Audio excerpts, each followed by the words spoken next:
I wake up every single day. I am who I say I am. And I get what I get because I live in beast mode. Stop being gazelles. You're not average. You're not even good. You were born to be great. What's going on, world? Welcome to another edition of the Secret to Success podcast. I'm your host, CJ, joined as always by the Bayesian sensation, Mr. Carl Phillips. What it do, yeah? In the A-list celebrity, back from a world tour. With Muhammad, my man. Dr. Douglas Thomas. What's going on, fellas?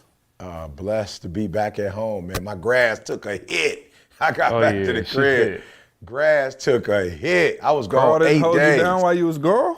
Hey, I tried we didn't to. know. I guess no, I he tried. called I me, couldn't but it find was the too late. hose. Yeah, I couldn't find the hose. Yeah, I was looking through the garage and I ain't see it nowhere. Oh man, and I get home and guess what? I had left it on the hose on the right side of the building. So I left, I guess the last water, September, do you remember? I left it all sitting right there. But yeah, see, it hit like I heard 90s in Michigan. And she took a look, she crispy, see? She looking a little brownish. That's one thing I love about Michigan, though. She ain't gonna play you. She goes straight from like 40 to 90. To 90. Oh, easy. Hey, and see the boot, my AC ain't worked the last 3 days. So we hit the 90s with no AC in the house. Look, I thought about E the other day because E had called the AC people. He been going through it with his AC people, for some years. Like, it's hilarious. Every time E called me and he's in a bad mood, I know it's about the air conditioner. I thought about E the other day because he was going off on the people, and I had to go into FedEx for something, right? And this lady was in there, and you could see her. She was behind me in line, and I'm talking about pissed. You could tell she was just bubbling. So my man seen she was hot too, but he still tried to play the regular company line. He was like, how you doing, ma'am? Shipping or packaging? She was like, none of them. Complaining. My man said shipping or packaging. She said complaining. Wow. Bruh, I almost died, but I thought about E because she was going off, and he had called me like the day before and was going off about the AC people. Did you get your AC? So, Carl, not your AC down. Is it the same company that's messing up your It is. It's the same exact company, bro. That's why it's not funny, see. Gazelle of the week. Yeah. Whoever No, it's AC worse than the people gazelle, are. see. It's worse than the gazelle. I'm starting to think that, whoever the construction company is, the builders, I'm thinking, see, literally, like they are literally gazelles. They're literally, they see, like I'm like, I ain't playing, see, I'm thinking it's a conspiracy, bro. Like they in on it together. No, your stuff been messed up for some years. Didn't you drop like $5,000 to fix it last year? Yeah, you did it last year, right? Bro, I just spent see, like for real, I'm not playing. I have our legal team calling them the Better Business Bureau. Like, I'm not playing, I'm serious. I just spent $5,000 and the AC went off. Now watch this. I had Vivid come back out and put the Nest back on, and the guy came back out and put the Nest on, because I thought, I just knew it was a problem with the thermostat. It's gotta be, it's a new thermostat. It can't be the brand new AC. It's not possible. And so then, of course I guess it was the compressor or the something, what did he say? Like a Freon. I'm like, I don't even think you still put that in 2017. I'm thinking it's a way better system than Freon. You know what I'm saying? Freon. Leaded Freon. They were talking about Freon back in the 70s, in the Cadobra, in the 98. I'm like, we still using Freon? But here's what hurt me, see. My man came in and put the thermostat on and was like, Mr. Thomas, we got another problem. I'm like, what's the problem? He was like, I tried to cut the heat on just to make sure that the heat worked, and the heat ain't working. And I was like, wow, this is what they would do. See, I would have to come every season. That, you know what I'm saying? And so finally it got so bad where I built the house. See, I built the house. It messed up. I hadn't been there 10 years and people was like, 10 years? It's not supposed to, so anyway, let's leave that alone. But yeah, somebody about to get sued and I'm about to get my money back. Yeah, no, it's unfortunate. You know what I'm saying? I only need my AC 4 days out the year in Michigan. And you know what I'm saying? And it ain't working And it ain't 3 working, of the 4. right, You know what I'm saying? 3 of the 4 The that 3 ain't that working. it go 90. That's the 3 that it ain't Straight working. up. It's crazy, bro. Real quick, man. And I want to get into E's, whole week. E had a star-studded week that I know you guys want to hear about. But I'm a little uneasy, and I'm being for real. This morning I had the craziest experience. So I took the kids to school, right? And then I was coming back, and there's this on Floyd, this long, one of them left-hand turn lanes that just take forever, right? So I was backed up, so it take 4 lights for you to actually get through. And it's one of those where you always debate going straight and doing a little U-turn or something, but I just decided to get in the left-hand lane. Now, mind you, I live in a pretty metropolitan area, right? This is Atlanta, you know what I'm saying? So I'm sitting in the car, and I look down to my left. I promise y'all, out of nowhere, it's a chicken standing next to the car, right? So I'm like, yo, it's a chicken. I cannot make this up. Matter of fact, I have it on tape. Because I taped it, I was like, yo, this is crazy, right? So the chicken was sitting next to the car, and I'm like, yo, I pulled out my phone. I'm like, yo, nobody gonna believe me that it's just a chicken sitting right here. So I'm gonna play the video for y'all just so y'all can hear it a little bit, and then let me explain to you what happened. So this is me and the chicken just about 30 minutes ago. Why did the chicken cross the road? Yeah, you can't make this up. Whoa, is he under my car? Yo, you gotta be kidding me. Where is it? Where did he go?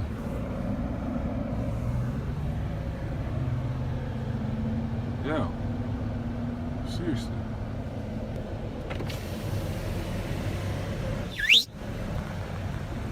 You see that chicken? Yeah. Is it under my truck? No, it's not under there, but it's going towards the other car. Behind me? Nah, it's right next to your car. Oh, I ain't trying to run my man over. Where is he? He moved? It's moving now. It's moving now. You know, so it's coming. Oh, there he is. What in the? Yo, that's crazy. Okay, so that's me in my attempt. Okay? So y'all know I wasn't lying. So the green arrow turns green. I go up it's quick. I'm talking about this arrow is one of them that'll just have you hot, and if one person texting, 2 cars can get through at a time. So I'm like, shoot. I'm like, yo, my man now, he still right next to my car. Another light go. He right next to my car. I'm trying to honk at him. Get away, chicken. Go, chicken, go. So I'm really trying to help my man. Now, I have a decision to make because I'm like, yo, I could get out and try to shoo him, but it's a lot of traffic. The left-hand turn lane is stuck, but on the right, it's full go traffic, right? So, and we had built a little relationship over these 3 lights. And I'm trying my hard, I'm not playing, y'all. I'm trying my hardest to get this chicken out of the road. My man is now, he's in the road. After I talked to the guy, I'm like, yo, where's the chicken? He's like, yo, it's under your car. Now I'm thinking yo, I'm about to just roll it, boom, crunch it. So I jump out. Finally, I'm like, yo, I'm gonna try to shoo him out of the street. So I jump out to try to shoo my man out of the street. And he goes in front of my truck, and on the right-hand side, it was a car that apparently didn't see him. And let's just say it was beaks and feathers everywhere. He's out of my life. Bruh, it was tragic. Yo, my man I'm talking about smashed. I was yo, bruh, I was a little hurt. I'm not gonna lie. The chicken, we had built a little small, tiny relationship. My man tried to jump. So it just pow, and it was yo, it was sad, bro. It was sad. So I was a little, I was I thank God Trey wasn't in the car because that could have been traumatic. But no doubt. That's how my morning started, yo. So yo, shout out to my man, the chicken. I tried. You know what I'm saying? I felt like I could have done more. Like, you know, I do, but I was a little scared of him to be honest. I was like, okay, if he's in the middle of traffic, he's probably crazy. He may be trying to, you know, end it. I didn't really know, but So that's the part I'm trying to figure out. Why, first of all, as a chicken, bro, I have sitting in no the idea. middle No, I'm just of the being city? dead serious. I don't know. It's the South, I got baby. it on tape. It's the South, No, I got baby. it on tape because I was like, yo, they're not gonna believe me. Like they're gonna be like, oh, CJ making up stuff for the podcast. Like, no, I got it on tape. Like, yo, my man was in the middle of traffic just chilling. I'm like, bro, you can't do it. And boom, I'm talking about it was oh, it was, yeah. Hey, no, did you see anybody a couple lights down looking around for something? Somebody looking for their hormone? No, I was looking to see, like, man, maybe it popped off a truck or it's a Popeyes near. I didn't know, you know what I'm saying? Like, was my man just on the loose? And Give us three. You know what I'm saying? It was a KFC down the street. I don't know if he just got loose and hit the 100-meter or what, but man, yeah, no, like, yo, it's just, hey, man, I wanted to share it because it just happened and I recorded it. I was like, yo, they're not gonna believe me. But I did put my phone down. But I'm scared to actually grab a chicken. Like, would you have grabbed him and like tried to? Oh no, not in that No, circumstance. sir.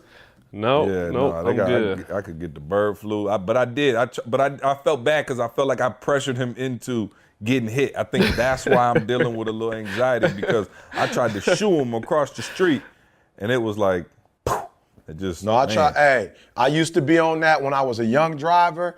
I'm busting you upside your head now. I'm keeping straight. You know what I'm saying? When I was a young driver, I almost lost my life once or twice trying to swerve for an animal and about to lose my life. Now, I'm just taking my car to the dealer and getting it clean after I finish.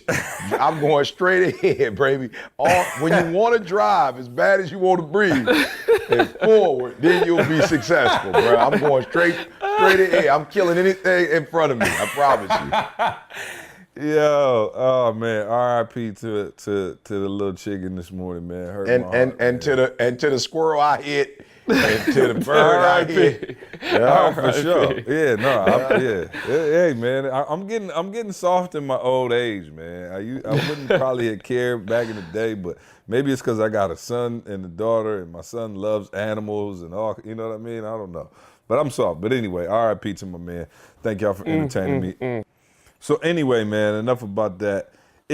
Let's talk about it. You had a crazy week last week. You were all over. You finally made it back home, but you were at some A-list events.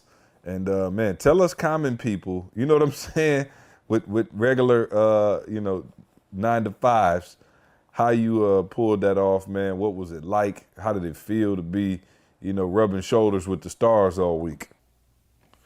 Well, see, is what you said, man. When people ask about the tours to, Australia, et cetera, it's like, before we, went to Australia, we had, people watching the videos from Australia, people buying books from Australia, people texting us, emailing, messaging, saying like, hey, whatever. So for me, it wasn't, like, ooh. I think for me, the big piece was, I finally got an opportunity in the last few years to sit at different types of tables, and it's like, what are you gonna do to contribute while you're here? You know what I'm saying? And what are you gonna do to stay here, if that makes sense? So the first one, and you would think as a speaker that I've done it all, and I've done everything I wanted to do and I haven't. So the first one, with Jerry, of course, and Jessica, Seinfeld, it was more like a father's initiative that they do. Is huge.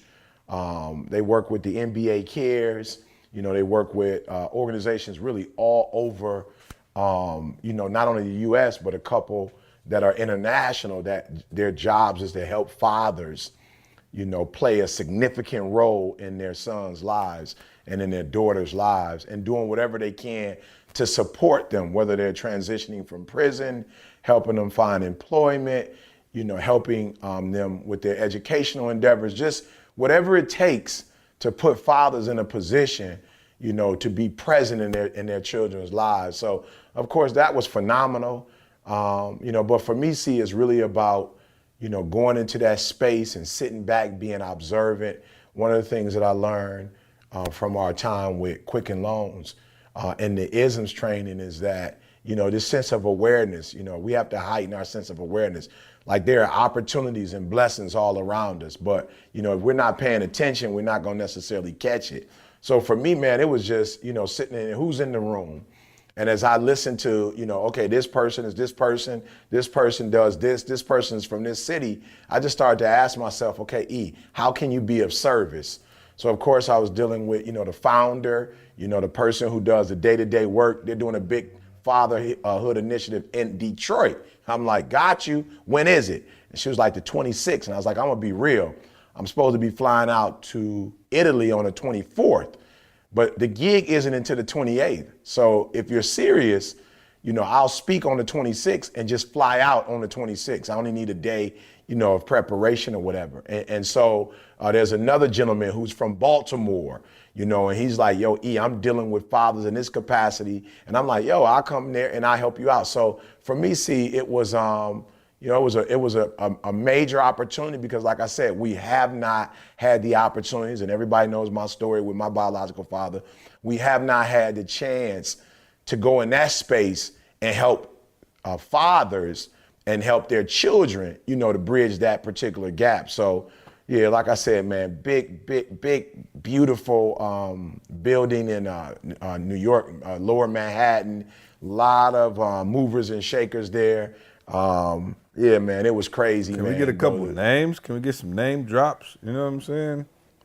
I don't know no names. I told you, I forgot. He who never it was. knows the names. He sent me a picture. Right. It's like, I think it was this guy. I'm like, yes, Seth Meyers. I know I sent you one picture. Who was the one guy I sent you see? Seth Meyers. Okay, Seth Meyers. Yep, Seth Meyers was there. Yeah, it was a few people. Like you said, I don't know names like that. I just remember tell seeing. us about the celebrity kickball as well. We want, man, give us some details. See, if I would have went, I'd have been like, look, and then I saw Jay-Z, right? Right, he was shining. Asked him where Beyonce Absolutely. was. Security hit me over the head with a bat. You know what I'm saying? Like, Yeah. I'd be giving y'all the juice. He giving y'all like the practical information. Like, give us Oh, some juice. yeah. So the kickball tournament, yep, that was a blessing. But here, I think for me, the deepest part about the kickball event and New York was that, I was able to take D because I remember I don't know, the last 3 or 4 years we've been getting calls, either kickball or flag football celebrity tournaments, and we just decided that, like, it's not the best time. And I do want people to know, like, and we'll talk about this later, but there's a difference between, being on your grind and being thirsty, being desperate. So we have had opportunities before, but either my daughter was in high school, Dee Dee was working, and it wasn't an optimal time for me to go. So I decided, to say no to a couple opportunities, but I said yes to this one because Dee Dee's retired. Of course, Jalen's graduated with C doing his thing, and Jada's working over the summer and going to school. So Dee Dee and I decided to go. Mad shout out to Cam Newton, man. First class, everything, first class flights. We had the Bentley truck all weekend. They took care of us. Bentley dealership showed mad love, put us up in the top-notch suite. It's like anything you guys need. Didi needed a dress for the gala. So man, we just he did everything first class. I've been to a lot of events, never seen anything like it. The kickball thing was crazy. We played against people like Montel Jordan. He was on one of the celebrity teams. This is how we do it? Yeah, this is how we do it. And we talked about, of course, his ministry in Atlanta. T.O., of course, was there. My guy, Jameis Winston was there. Who else was there? There's a lot of celebrities, of course, because of Cam. There's a lot of celebrities there. But, man, had a great time. And it's just amazing, see, with the work that we've done, there's how many people are touched, man. Like, people will come up to me and say, like, yo, for real, bro, I'm a grown man. I don't do the groupie thing. Like, I don't take pictures with grown men. But, those videos changed my life, and so I was just amazed at just how many people even that was on my team because, of course, it was like a bank and then they choose 2 celebrities. I was with, some of the players from the Panthers. And so, man, phenomenal time though, man. We lost 2 games in the bottom of the 6th. We had some non-athletic folk on our squad, but it was supposed to just be fun. But of course, I was out there competing. Like, it wasn't fun to me. I'm like, let's get this W. And so we end up, winning only 1 game, so we didn't go to the tourney. But just a phenomenal time having, like I said, Didi there with me. And then the gala, man. Oh, man, it was at the Charlotte Convention Center. Man, I mean, he had, I've just never seen anything like this in my life. Just to set up, he's a very colorful person. He had a live choir, youth, young DJs. It was top notch. The food was fabulous. Got a chance to meet his dad, his mom. I sent a couple pics. See, Deshaun Watson, he and I got a chance to chop it up. We had a great time, great kid, a couple other celebrities. Warren Moon, of course, is old school, but my guy, when I saw Warren Moon, Cam Newton, and Deshaun Watson together taking a picture, I was just like, wow, yep, that's legacy right there. So had a great time, man, great event, met a lot of people. And again, that was an opportunity for me to serve. It was a VIP section, and I kind of helped the young lady who, brought the people in. She's like, you can't do that, you a celebrity. I'm like, boo, we good. And so we kind of worked together and just had a lot of fun. I saw Strahan, of course. I was like, yo, you were supposed to be at the Father's hookup in New York with Jessica. He was like, I go every year. He was like, this is the only year I missed. So got a chance, like I said, to chop it up with a couple people, man, and, continue to use the work that we do to help support the real work that some of these athletes are doing. So, yeah, man, had a fabulous time. Next time I'll take more pictures and write down names so I can remember who's there. Oh, I thought you was about to say next time you'll take us. No doubt. Okay. You know what I'm saying? I'm still working on it, see. You know what I'm saying? I thought you was going to say next time I just take y'all with It's me. not my party. Y'all go everywhere I go Still except for if working on it's it. invite. That's Cam's party. That's not my party. Well, hey, the dark side of ETA, y'all finding out about that right now.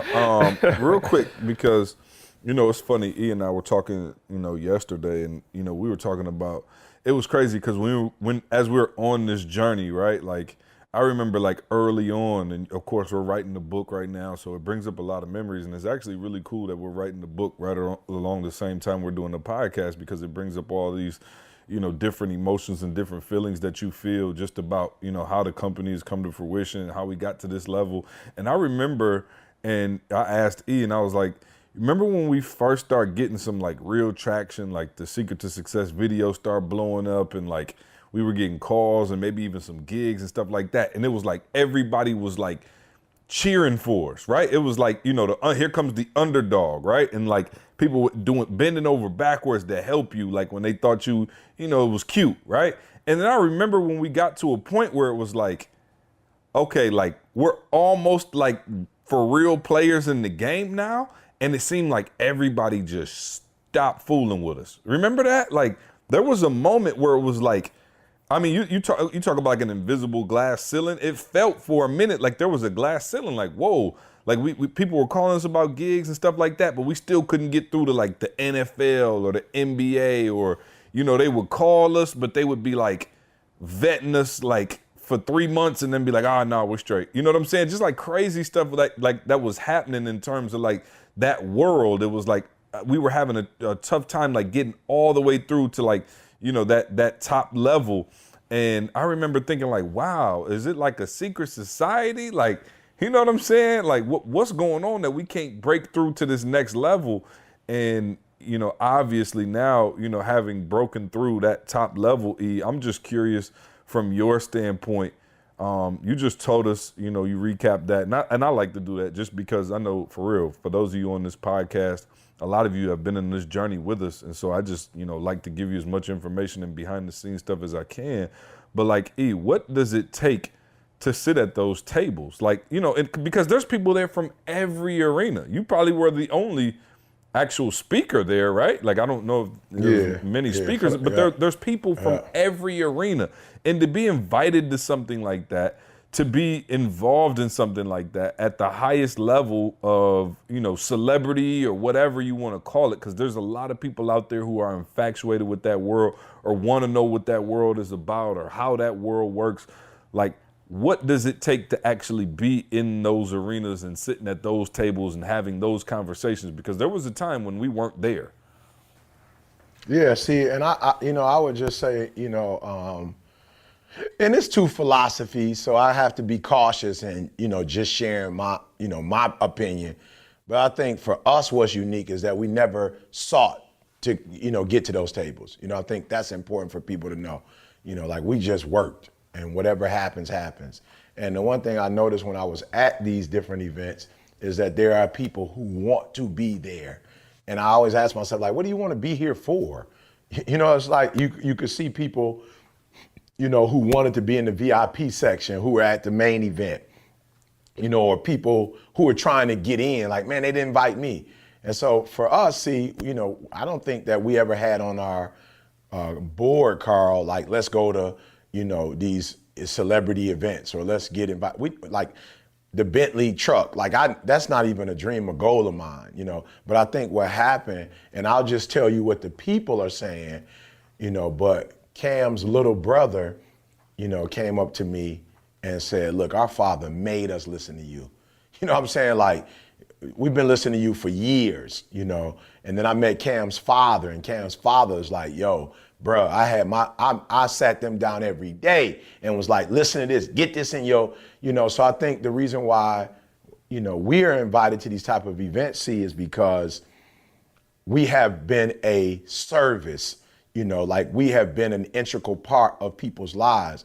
Like we filled a gap, or we've supported them, in an emotional and in a leadership and a motivational type of way, so I wasn't there, because I dreamed of being there, or I was trying to hot dog. As a matter of fact, see, I don't even know if I don't think I put none of the weekend up on social media. Like I didn't put no pictures up, in New York. I didn't put no pictures up in Charlotte. Like I, if you want me to, I will, but like I didn't put anything up because I was there, even working when I was there. Cause like I told you, she was like, how you gonna do this? You're a celebrity. I'm like, no questions asked. I'm a server and I'm gonna help you because, you need some assistance. So for me, I just think you have to work your way there. What are you talking about? You helped her. So when I got to the event, you know how they have host, like a hostess, like people are coming in, they're checking you off. Like when you come to a conference, they're checking you off to make sure that, you belong there. Mm-hmm. And then, if you're a VIP, so I guess you call that a host. Well, I decided when I got there, because I got there early. See, I got there at 6, and most of the guests didn't start arriving until about 6:30.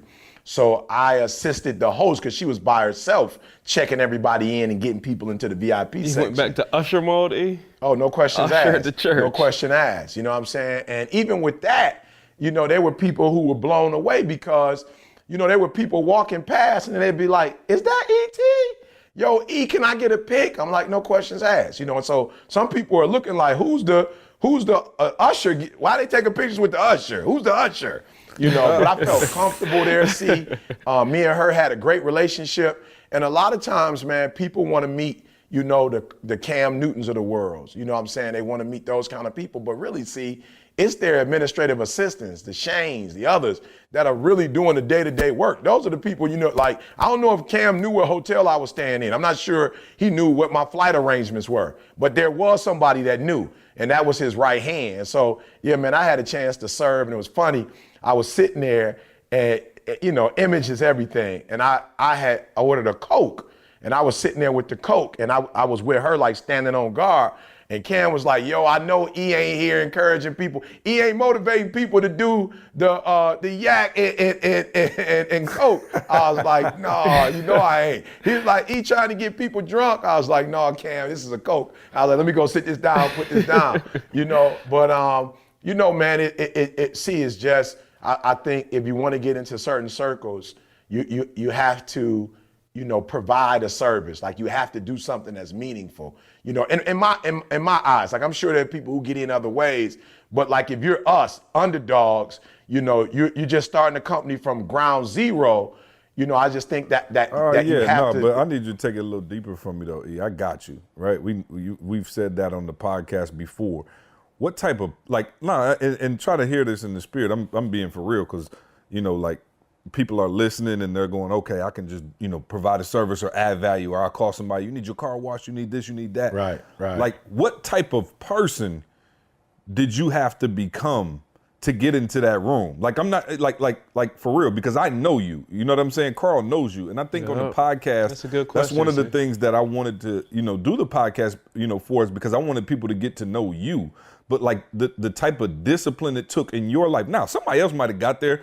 They might have been a ball player and they might have been drinking every night. It's not for them. But how serious you are about your craft, like about what you do, about inspiring people and helping people and, getting people through chemotherapy and getting people through divorces and getting people through all these things and waking up early. And like, that is why you were there, because of your ability to inspire a nation and more importantly, your character. So who did you have to become in order to get into that room from ET's perspective? Because if somebody's sitting there and they're saying, yo, I want to get into that room and I do A, B, or C, what level of excellence do they have to operate? And so I'm asking you from a manhood standpoint, from a character standpoint, like the sacrifices you had to make. Like, talk to us about those things, not just the serving. We know you serve, we know you give to the world, we know all of that, but day to day, because I think people think ET doesn't have the same pressures as I have. He doesn't have the same challenges as I have. And I was actually thinking about this the other day. I was like, yo, when I was writing my chapter in the book, and I'm like, yo, I was thinking about how long Carl and I were with you and how long it took us to like blow up or start making some money and I was like, yo, he was doing this maybe 10, 12 years before he even met us. Mm-hmm. So like, whatever pain you felt, tack another 12 years or uncertainty or whatever you felt, tack another 12 years onto that. And that's what E felt. So E, I'm asking you from a internal standpoint, how did you get there? Well, I tell this to my son all the time. I always tell my son, you can't be a leader if you're doing what everybody else is doing. You know what I'm saying? Like, you can't lead other people or be respected at a high level if you're doing what other people are doing. You know what I'm saying? And so I think the first thing that I had to do was, and again, you might be like, E, you said this before, but guys, I really had to want to help people with no motives. Like, for real. Like, like I said, I never wanted to be a celebrity. That was never my dream, to walk in the airport and people want to take pictures with me. And I think there are too many people, who are doing two things. You want to help, but you also want to be seen. And sometimes the motive for why you do what you do, is driven by, you know what I'm saying? It's 50-50, it's you and it's me.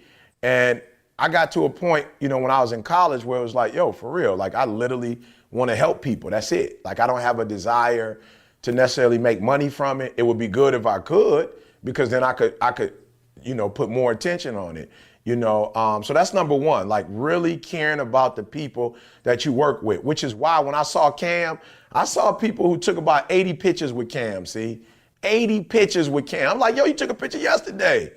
Like, and you got to take another one today. And it's weird because it's almost like people want to be able to say, when it comes to different people, that I have a relationship with that person. Like, Carl, it's funny. It's like, I'd rather take a picture and act like I got a relationship than really have one. You know what I'm saying? I'm like, that's so crazy. Like, in this generation, all you got to do is take a picture and say that you cool with that person. So for me, that was number one. Like, I'm being real. I came in that place and all I wanted to do was, if there's a gap, I want to fill it. And I don't, and it was funny when Michael Strahan came in, he went, I'm not saying straight to, because I didn't see where he was before, but I know he eventually got to the VIP section, and you saw people like vultures just want to see, like, be around celebrity. They wanted to be around. There were a couple other, big time NFL players, owners that were there. You could just see people just like vultures wanting to be around, want to get an autograph, want to take a picture, and I'm not saying there's anything wrong with that, but for me, the difference for me was like, let me look around and see how I can help Cam.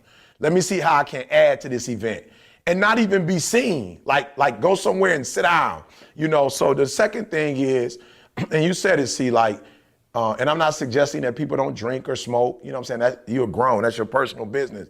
But if I'm going to assist people, there's certain things I can't do. And I'm talking about when I was young, I was a dude, like, my boys would be like, E, be the banker. You know what I'm saying? Because they just knew they could trust me. Like, yo, E be the banker, like E be the designated driver.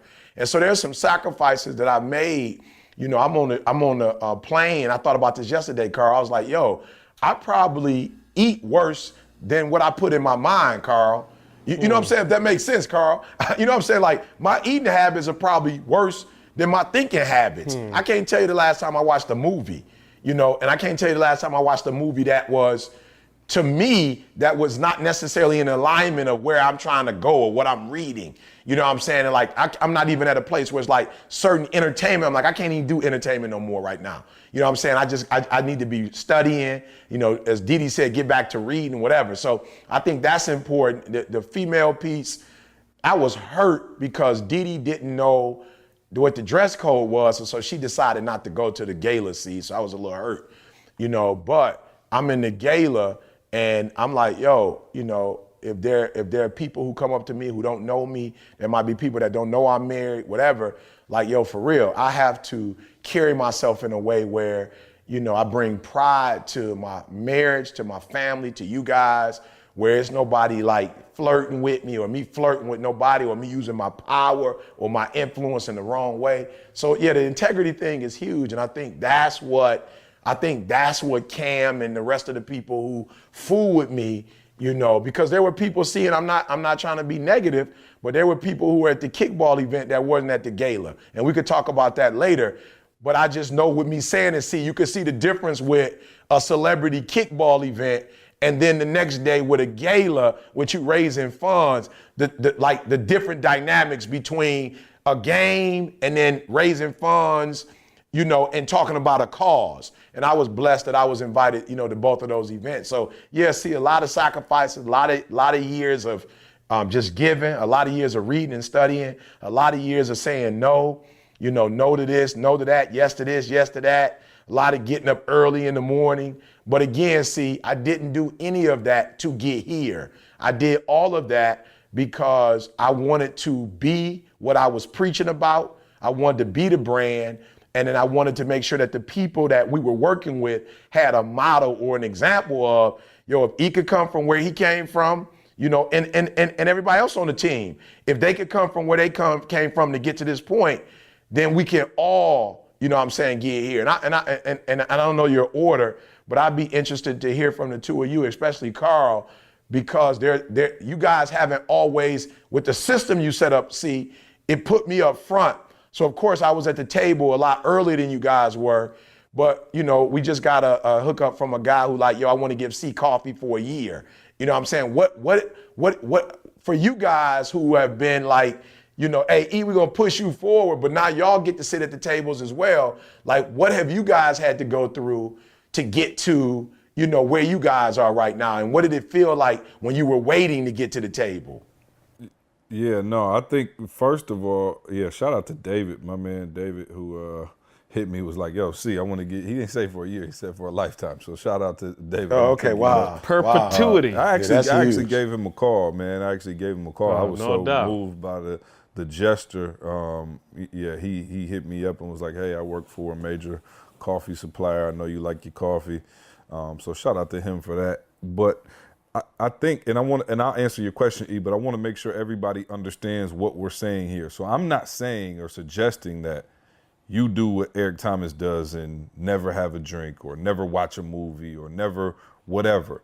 I'm asking you to be as committed to what you say it is you do as E is to what it is he does. So because E is a speaker, a motivational speaker, because he inspires people across the world, because he, you know, encourages people who may have an addiction or whatever, that he has to remove all of those things from him. And maybe he might not even have an addiction, but I hope you understand in the seriousness of what E says. E would say to me, I would say, yo, E, what's the problem? I'm like, we go out, you know what I mean? We sitting out at the restaurant, we get finished an event, and I have a drink. What's the big deal? And E explained to me, he says, see, what if somebody who came to see me at the event is struggling with, you know, an addiction to alcohol, and they come to the restaurant and they sitting 4 tables away and they look at me and I start having drink after drink, somebody that they look to as their rock. He said, I don't know how that's gonna make them feel, so I have to take that, I'll sacrifice whatever good drinking does or however it makes me feel for that person. And so when I hear E talk, and the reason I wanted him to go a little deeper is because in order to sit at those tables and the things that E's talking about, you have got to be as committed to what you do as he is to what he. Now, that I don't know what that look. You might be in insurance. You might be in a doctor, a nurse. I don't know what it is, but I'm asking you, are you that committed? Because in order to be at those tables, you have to operate in excellence at all times, in excellence in what it is that you do. So I hope that came through, because anytime we do this, I like to make it practical, and I don't want people going home going, okay, I guess I can never have a drink. I guess I got to be, Gandhi. I'm not telling you that. I'm telling you to be as committed to what you do as E is to what he does, as I am to what I do, as Carl is to, what he does. And in regards to your question, E, I'll be honest. I've said it. I would say, I don't even think about it. It's so funny. We've been doing this for so long that I don't even think about it. Like, it literally does not bother me one bit. When you go, and as crazy as this sounds, when E goes and does those events, I feel like I'm there anyway. I'm so geeked. See, you know what I'm saying? So geeked, like you at Seinfeld, I'm feeling like I'm there as well. And so there's the way in which we built this company is, okay, E's at the forefront, and that's where he needs to be. I tell people all the time, the only way I might feel different is if E start getting Hollywood and treating us like, right. Hey, what you ain't get the chance to go to you wasn't in the celebrity kickball game. Then I may have a problem. But the way in which E leads from behind is always to say, yo, this is our game. Like, I know, first of all, I know E. E don't, you could see he barely even know who's at the joint, right? He's not into that. So I know that he's going and doing those things and networking as a CEO to ultimately make us better as a company. And so I don't think there's never been any envy or jealousy or, man, how come I couldn't go? Maybe me and Candace should have been at the joint. Like, that doesn't even cross my mind, right? Because one, I'm very comfortable and content with my role on the team and what we've done to help get E to this level, to help the company get to this level. But two, it's not about that. We said we started this thing because we wanted to inspire the world, and we're doing that. And so anything above and beyond that is icing on the cake. And if E goes, then cool. If trust me, I get a chance to be invited to way more things than I used to, and that's just all happened organically. Sometimes there was time, I remember, check this out, y'all. I remember when we got our first NFL gig with the Carolina Panthers. And I remember feeling like, whoa. E was like, see, you coming? And I was like, no, I don't want to offend them. They might not want me in the room. I was like, so E, you go by yourself. That way, when you get in the room, they don't feel like I didn't think I didn't even want to be in the room. I didn't want anybody else to go in. It was like so secret, top notch. I wanted them to know that we were so serious as a company. It wasn't like E was like, oh, I got the chance to speak to the Carolina Panthers. All my boys come in.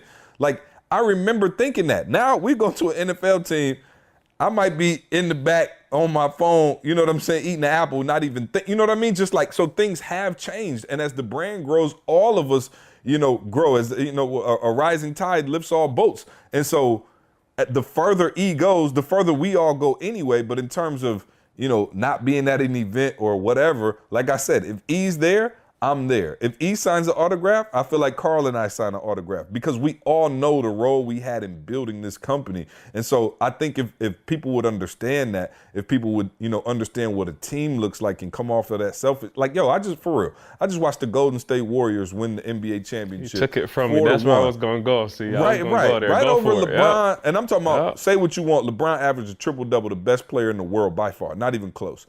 But you see what a great team does. All of them sacrificed. Like, for real, I didn't even know Klay Thompson was on the floor. And my man is an all-star, big time, one of the best shooters to ever live probably. And my man was like the fourth member of the squad in this crucial situation, hardly getting any shots. Why? Because they brought Kevin Durant in, they got Steph Curry. And so my man might be the third or fourth option on the team now. But guess what? He's holding the trophy. And I think that's what we all set our sights on is, yo, we all going to get the trophy together. Yes, we have an MVP. Everybody is aware of who the MVP is, and it's all good. But at the end of the day, Carl gets a ring and I get a ring. I promise, yep. So, Carl, I'm sorry. Oh no, you good. So the funny part for me is, see, y'all know me. So the last thing in the world I want is to have to go to a celebrity dinner. I'm introverted at heart. Like seriously, like that's the last thing. It's uncomfortable for me. And when I say uncomfortable, I'm good. Like now I'm exposed to enough.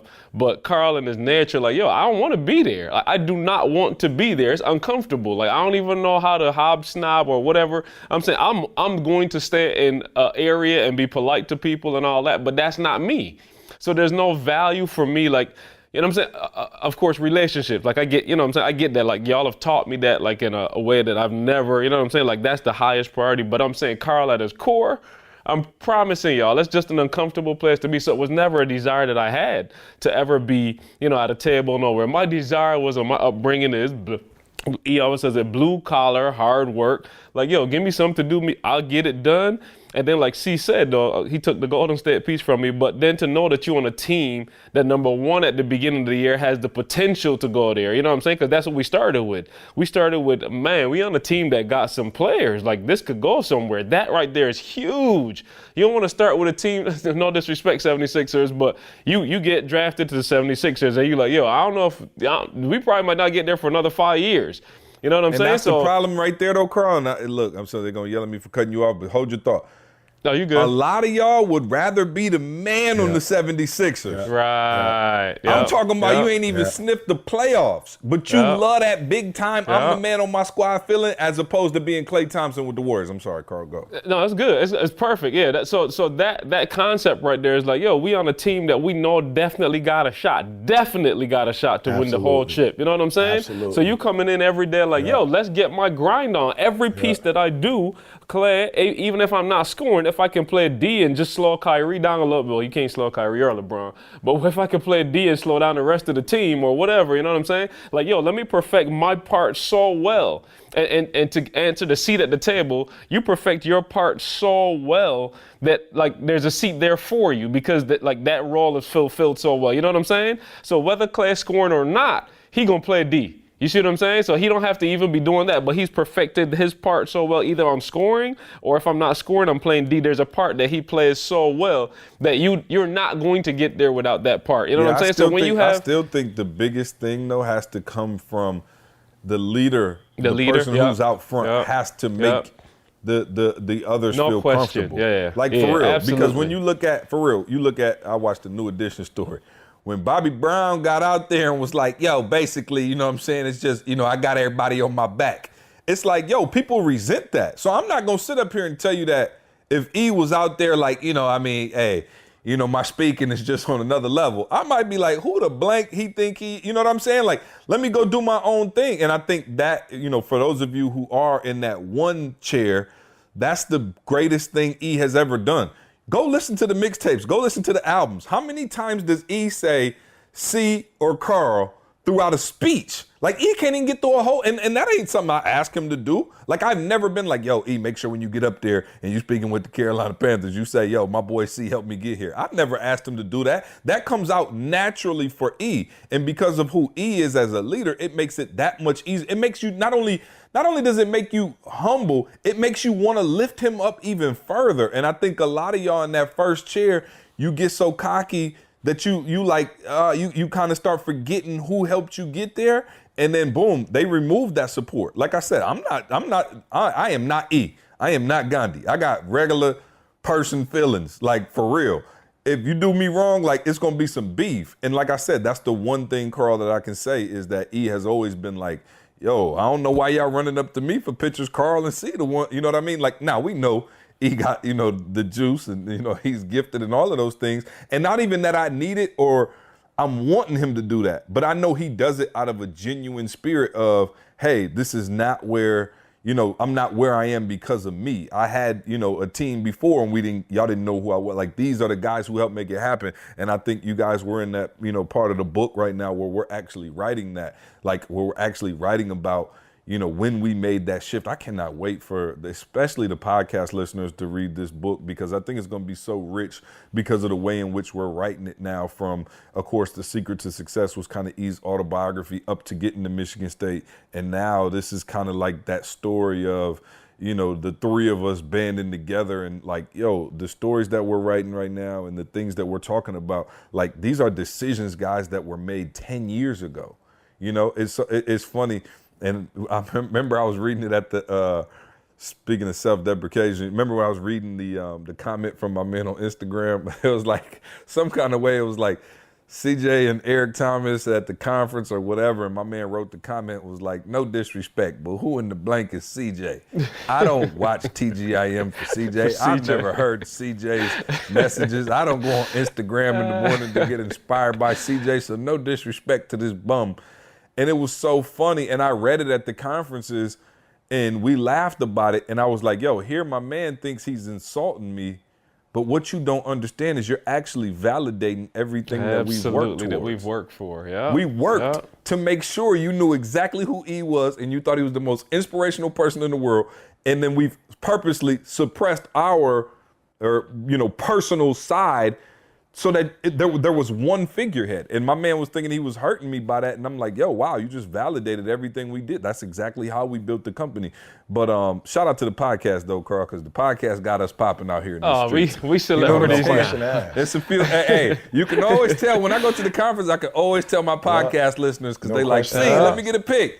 And then people in the line looking who don't listen to the podcast looking like, who is that? Let me say this, though, about the podcast, though, because again, I don't want people just to start doing podcasts. You know what I'm saying? There are two words. What about Facebook Live? Can I do Facebook Live? You got a better chance of blowing up with Facebook Live than you do with the podcast. But we go back to being genuine. I just want to make sure, guys, you know, that I'm personally making the connections of what CJ said earlier. Genuine. There's just some things you can't get. Carl, say that statement that you made, Sabrina had told you about. Earlier. Sabrina said in a nutshell, anytime you're chasing something, the natural reaction, so you think about, something running at you or you running at something, and the natural reaction is for that thing to run away from you. Or a dog, comes towards you, you're gonna run, you know what I'm saying? That's the natural instinct. So anything you're chasing, it's running away from you automatically. So what he's saying in this context is that those of us who are running for fame, and running, for that lifestyle and not a genuine purpose, or you're not really, like, listen what you have to understand. When I was with Kalen Newton is the younger brother of, there's several brothers, but he's the younger brother of Cam. And, we've spent some time together in the last, month. And you got to hear what I'm telling you guys. The reason why I spend so much time with this young man is because, first of all, he's young. He's my son's age. And everybody's with Cam, see if it makes sense. Everybody. We go into a room, people are so naive. Everybody running up behind Cam. That's how you know you're not genuine. So for me, I'm me and his dad kicking. I'm telling his dad, like, yo, thanks. You a father. And for you to put my words in front of your sons, like, that's huge, see? Like, we're very, especially when you get to this, that your kids get to like teenagers and above, like, you're very cautious about what you put in their ear, And so we talk, me and his mom talk, me and his assistant talk. I ain't really spend no time like that with Cam. You know what I'm saying? Like, I was with his people. And as we walked out, his little brother said, we're talking about being genuine, guys. His little brother said to me, like, yo, E, I watched you these last couple of days. And he said, what's so crazy, E, is you treat everybody like they're a superstar. He was like, he was talking to the bartender. And our world is so sick, C, that I went up to the bartender and was like, what's up? My name E.T., what's your name? And he was stuck, see? And I was like, he was looking at me crazy. I was like, yo, bro, what's your name? And he was like, Isaac. And I was like, what's up, Isaac? How you doing? He's like, man, I'm doing good. But as we were, going back and forth, what Isaac said was, yo, I'm gonna be real. I've been doing this for years and nobody comes up and says anything to me. Like, I pass out drink. Like, people come up to me and tell me what kind of drink they want.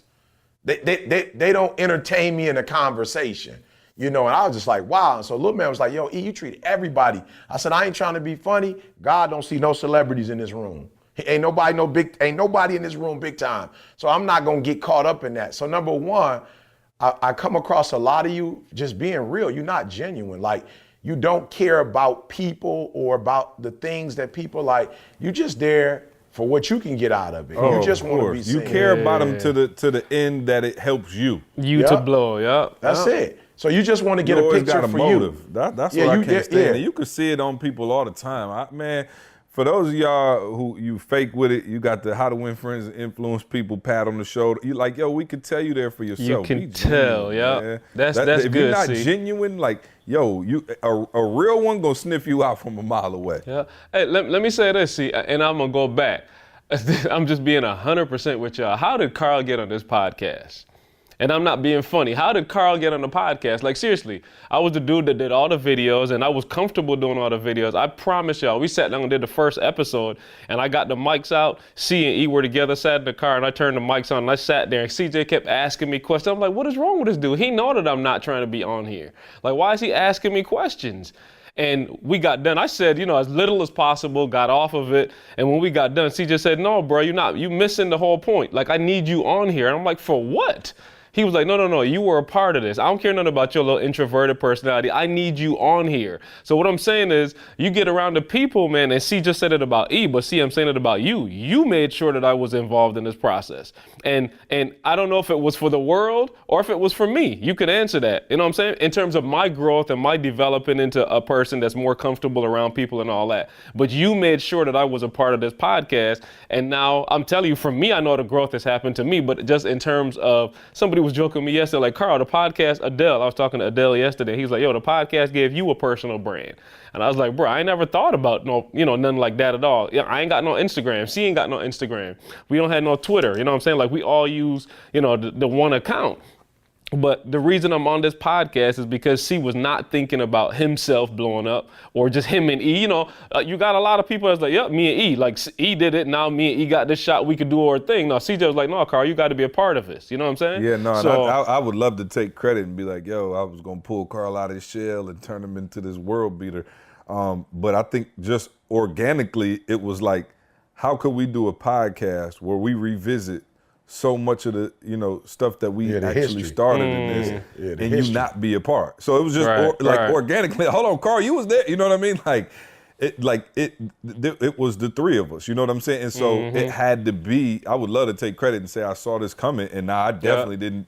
See the superstar who's getting mobbed in the streets of London. That was a bit of a shock, but there's no big way time. we can retell this story. And that's what the podcast is, really. You guys are getting a chance to vibe with us, hang out with us, and get, some of the backstories and the crazy stuff. And, like, we don't plan this out. We don't have a meeting about what the podcast is going to be about. We just want to, really genuinely, guys, give you, what's on our heart. Yep, I think that's it's it. dope that y'all get a chance to look back and see some of the struggles, and wait till the book comes out. You're going to read about these struggles, like, in depth.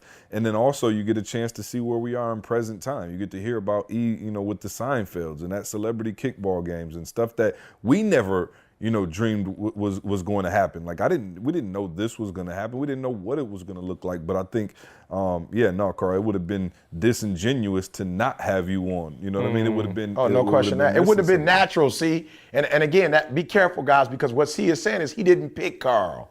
You know what I'm saying? Like, be careful. Like, he didn't engineer this.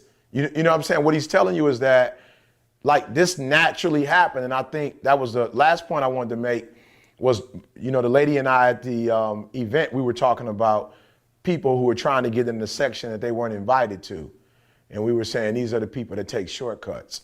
And what they don't understand is that if it's built quick, then it will dissipate quickly. It will be destroyed quickly, but if it's built slow and steady, built with some stability, it will last. And I think when we do our podcast, we're gonna be around for a while with a podcast. Like, this has been about a year or so. So we're not like on that, we're gonna do it for a year or two. Like, we're gonna be able to do this forever. Why? Because we are explaining to you what the grind was like brick by brick by brick. And I would hope that the Golden State Warriors don't, three-peat, and it's no disrespect to the Golden State Warriors, but just for the sake of the sport, while of course fans love it when their team wins 3-4 in a row, it's not necessarily good for the sport. when, you know what I'm saying, it's not mixed up, which made it great. Alabama, you know, a dominant team, but Clemson beat them. You know what I'm saying? It adds that element of suspense. We know this year, Warriors, Cleveland. Like, okay, nobody gonna beat Cleveland in the East. Warriors probably gonna come out of the West. You know what I'm saying? So you don't want it to be too predictable. But if they do go on this type of run, we will know it's because Steph was, I don't remember what pick he was, but he wasn't top 10. You know, you look at Draymond Green, you know, who was second round at the end of second round. But what we do know is that they somewhere made some sacrifices and put themselves in a position where they are, even though the NBA draft didn't see that they were going to be, you know what I'm saying, number one shooters in the world. They did what they needed to do to put themselves in that position. And that's exactly what we did. And I'm not taking credit. I'm not big timing us. I'm just saying, like, yo, we built this thing from an office at Michigan State University, eating turkey pastrami, you know, and potato chips, you know, and drinking water and juice and being in a room, you know, a little small, tiny room, y'all. I'm not Carl. Maybe Carl can do the math. I don't know, you know, how many square feet. I don't know how big it was. Not nearly enough. Let me put it like that. Not nearly. I'm saying enough. like not even like a dentist office. Like it wasn't even that, the lobby of a dentist office. Like it wasn't even that. Like cut that in half, you know. But we built that thing brick by brick, and we didn't take no shortcuts. And while it may have taken time the way C had planned it, like, yo, C, man, I'm telling you, bro, bump the NFL and the NBA, bro. I got off the plane yesterday. A 63-year-old, she had to be about 63-year-old white female. What up, what up, what up? It's your boy. Thank God it's Monday. She told my wife, look, and it's what you said, see, she told my wife, she's like, yo, bump the videos. This is a great man. You know, this is a great man. Your husband is blessing the world. And I'm sitting there like, 63? You watching the videos? Then she said, Tyler, come here. Tyler, come here. And I guess it might have been her grandson. He was about 11. He had on an Atlanta Hawks jersey. And she was like, it's E.T. You're not going to believe it. It's E.T. And so I'm like, yo, see, like, it's no ethnic backgrounds, no social economic status. Like, yo, see, everybody feeling this stuff. You know what I'm saying? From all walks of life, they feeling it. You know, and grandma and her daughter, her son, her granddaughter, her son, like they all watching it together. See, you know what I'm saying? Like it's like when I used to come home from school when we were little, you know, and you got the family channel, you know, after school special. You know what I'm saying? And it's like the whole family is watching it together. Like, yo, everybody's watching it, and so don't take shortcuts. Even if you can get through the back door, you got a friend that'll let you come through the back door. You got a friend that'll put you on when you ain't really do what you're supposed to do. Tell him no. Tell him I'm okay. Because if you take shortcuts, if you don't do it the right way, you may have success for a couple years. And we're not gonna call out names, but we can all call names of celebrities or professors or, you know, whatever, astronauts or administrators who took a shortcut. And then in the long run, they were at the top, the pinnacle, and boom, they fell, and they fell hard.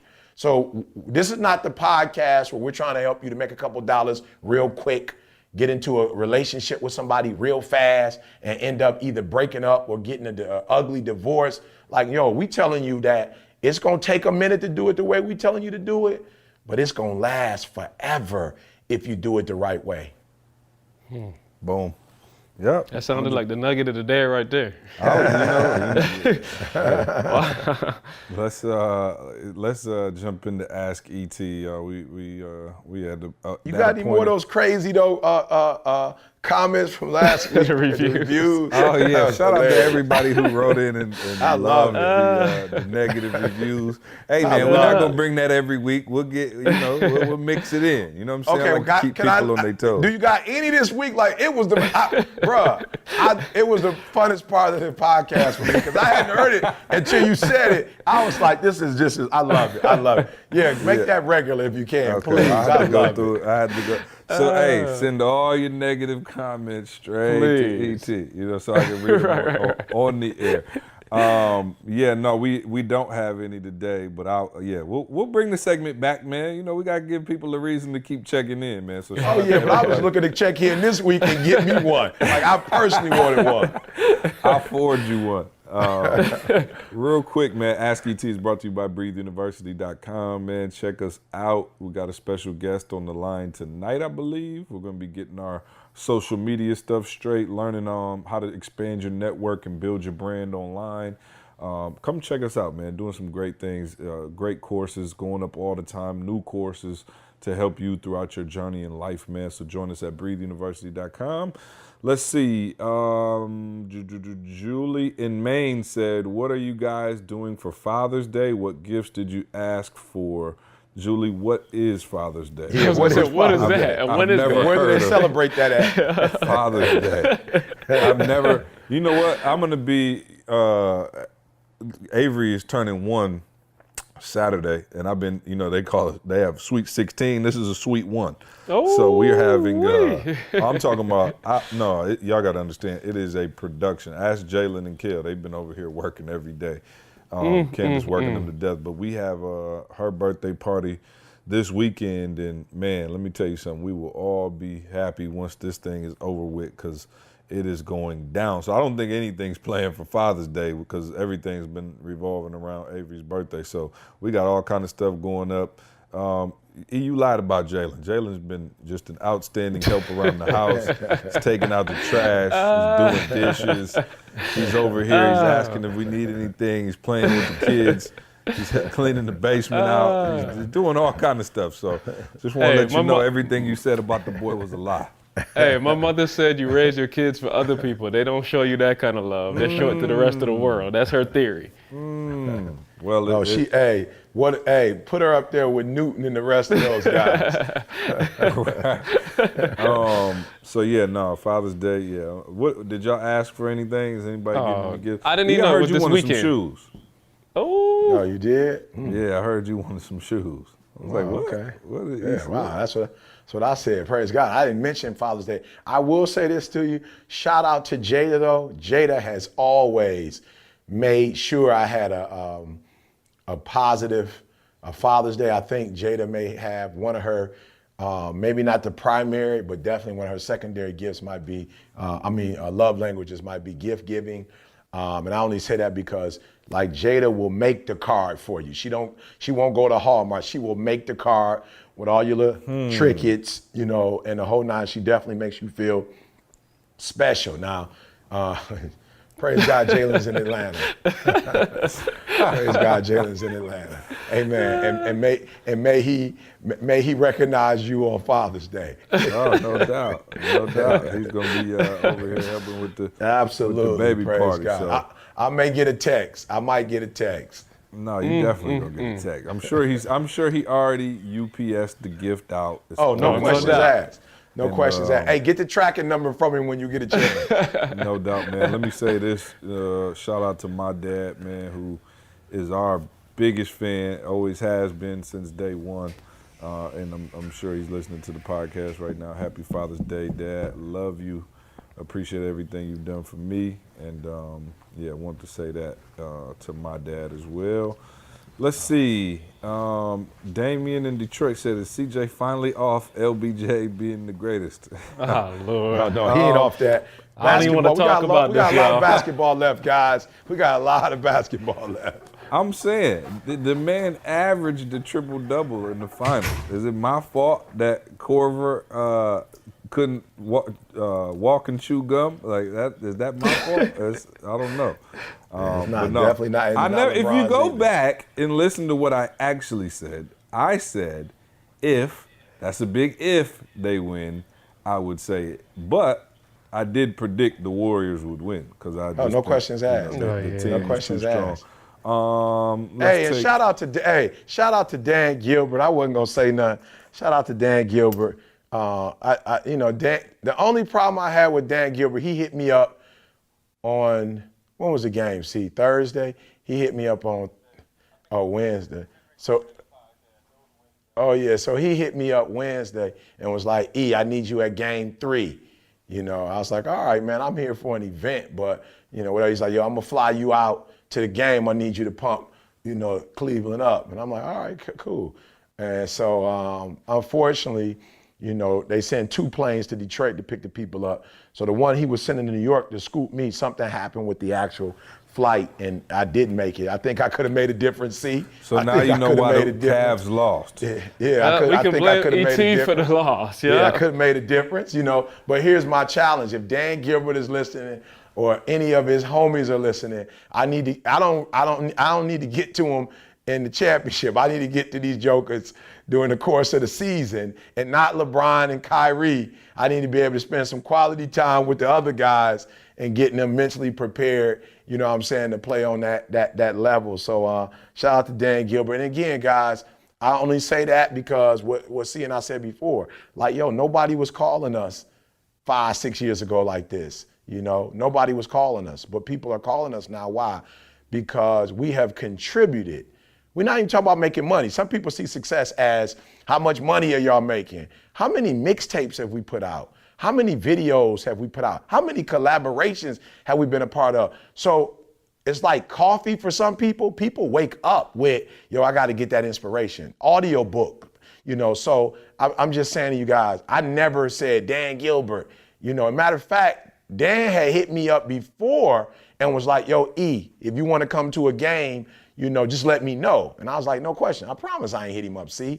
And not because I didn't want to go to a game, but I was grinding just like LeBron grinding. You know what I'm saying? LeBron grinding. KD grinding. Kyrie grinding. You know what I'm saying? Steph grinding. Draymond grinding. We grinding. We out here making it happen. So I watched game 3.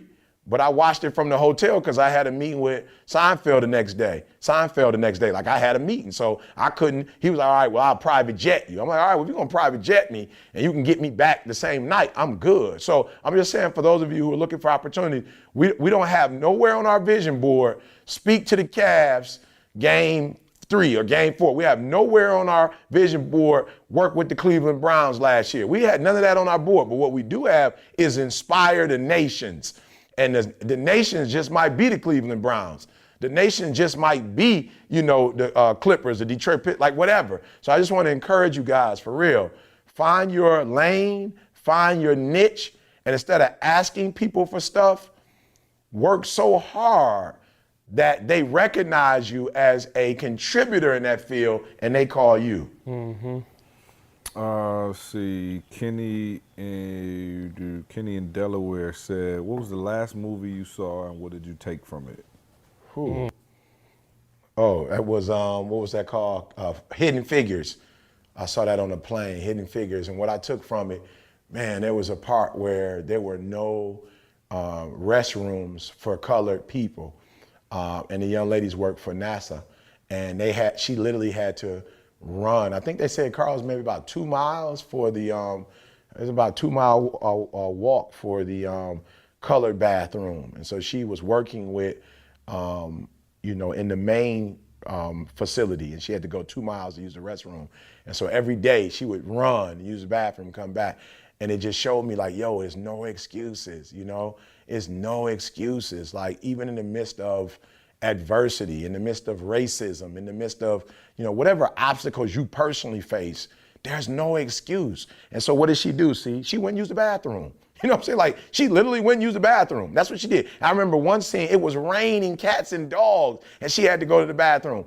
And what did she do? She ran, went to the bathroom and came back and did what she had to do. So that was the last movie and it just showed me like, yo, E, for real, no excuses, E. There is no reason worth you not making your dreams become a reality, and your family and those who count on you, is no reason for you guys not having personal freedom. Absolutely none.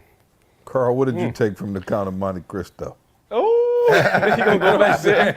He going back there. He had to take something from it. He had to take something from it. He said it's the best movie in the whole wide world. The whole world. I'm still sticking to it. But no, see, funny enough. Take-home points. Hey, no, funny enough, not that, but we just watched Cars, the first one with my son. He just, getting into stuff. And of course, being hanging around ET, I can't just watch a movie no more. But in light of what we were saying today, the movie starts out with, my man being that dude. He don't care about his team. I don't even know the names of the characters like that. But Not Mater. Mater was the little truck. What was the car? Oh, Whatever. I love it. She even knows something. Yeah, she know. Oh, I'm there. out the We loop, there y'all. together. My Yeah, son, we there. 21, J 19. I'm out the loop, y'all. Yeah, but my man starts out as, he racing, he winning, like he don't need his team, he treating them like dirt, exactly what we talked about on this podcast. And then, long story short, he gets in this little pickle where he's stuck in this town. He's supposed to go to another race. And in that town, like you see the transformation. Like he learns, he meets some people, he learns some relationships change, some things change. And the group of people there literally become his like pit crew. And with that, he goes back to the race and just, man, you talk about character. You talk about character in the movie. Like the very end of the movie is just something, I don't want to blow it for me. The movie also, hopefully everybody's seen it, if you got kids at least. But yeah, you talk about character, man. Like you just see the transformation of somebody that now puts the team and put other people ahead of themselves. And you see what the result looks like. And you see at the very end how much that was appreciated more than just winning. So a huge moral, man. I sat down. Of course, my son's 4, so he don't really care about none of that. But I tried my best to give him some knowledge in there. But no, that piece that was actually pretty strong, man. As you're talking, I'm trying to figure out what I got out of the Dave Chappelle stand-up comedy special. I can't really. Nothing that was like podcast take-home worthy, but it was fun. Stood out to you. Nothing stood out to you. I didn't even hear the last 2 minutes of what Carl was saying. I was like, what could I flip? Because Carl flipped it so sweet on the cars. You know what I'm saying? I'm trying to think look, Chappelle has said, but it's nothing really there. So the comeback. See, the Chappelle is the comeback. He lost it for a minute and he's back now. There it is. There it is. My. Yep, there it is. Yep, and yeah, for sure. All right, cool. Let's see. Before we get into the nugget of the day, do we have any announcements? Go write us a review.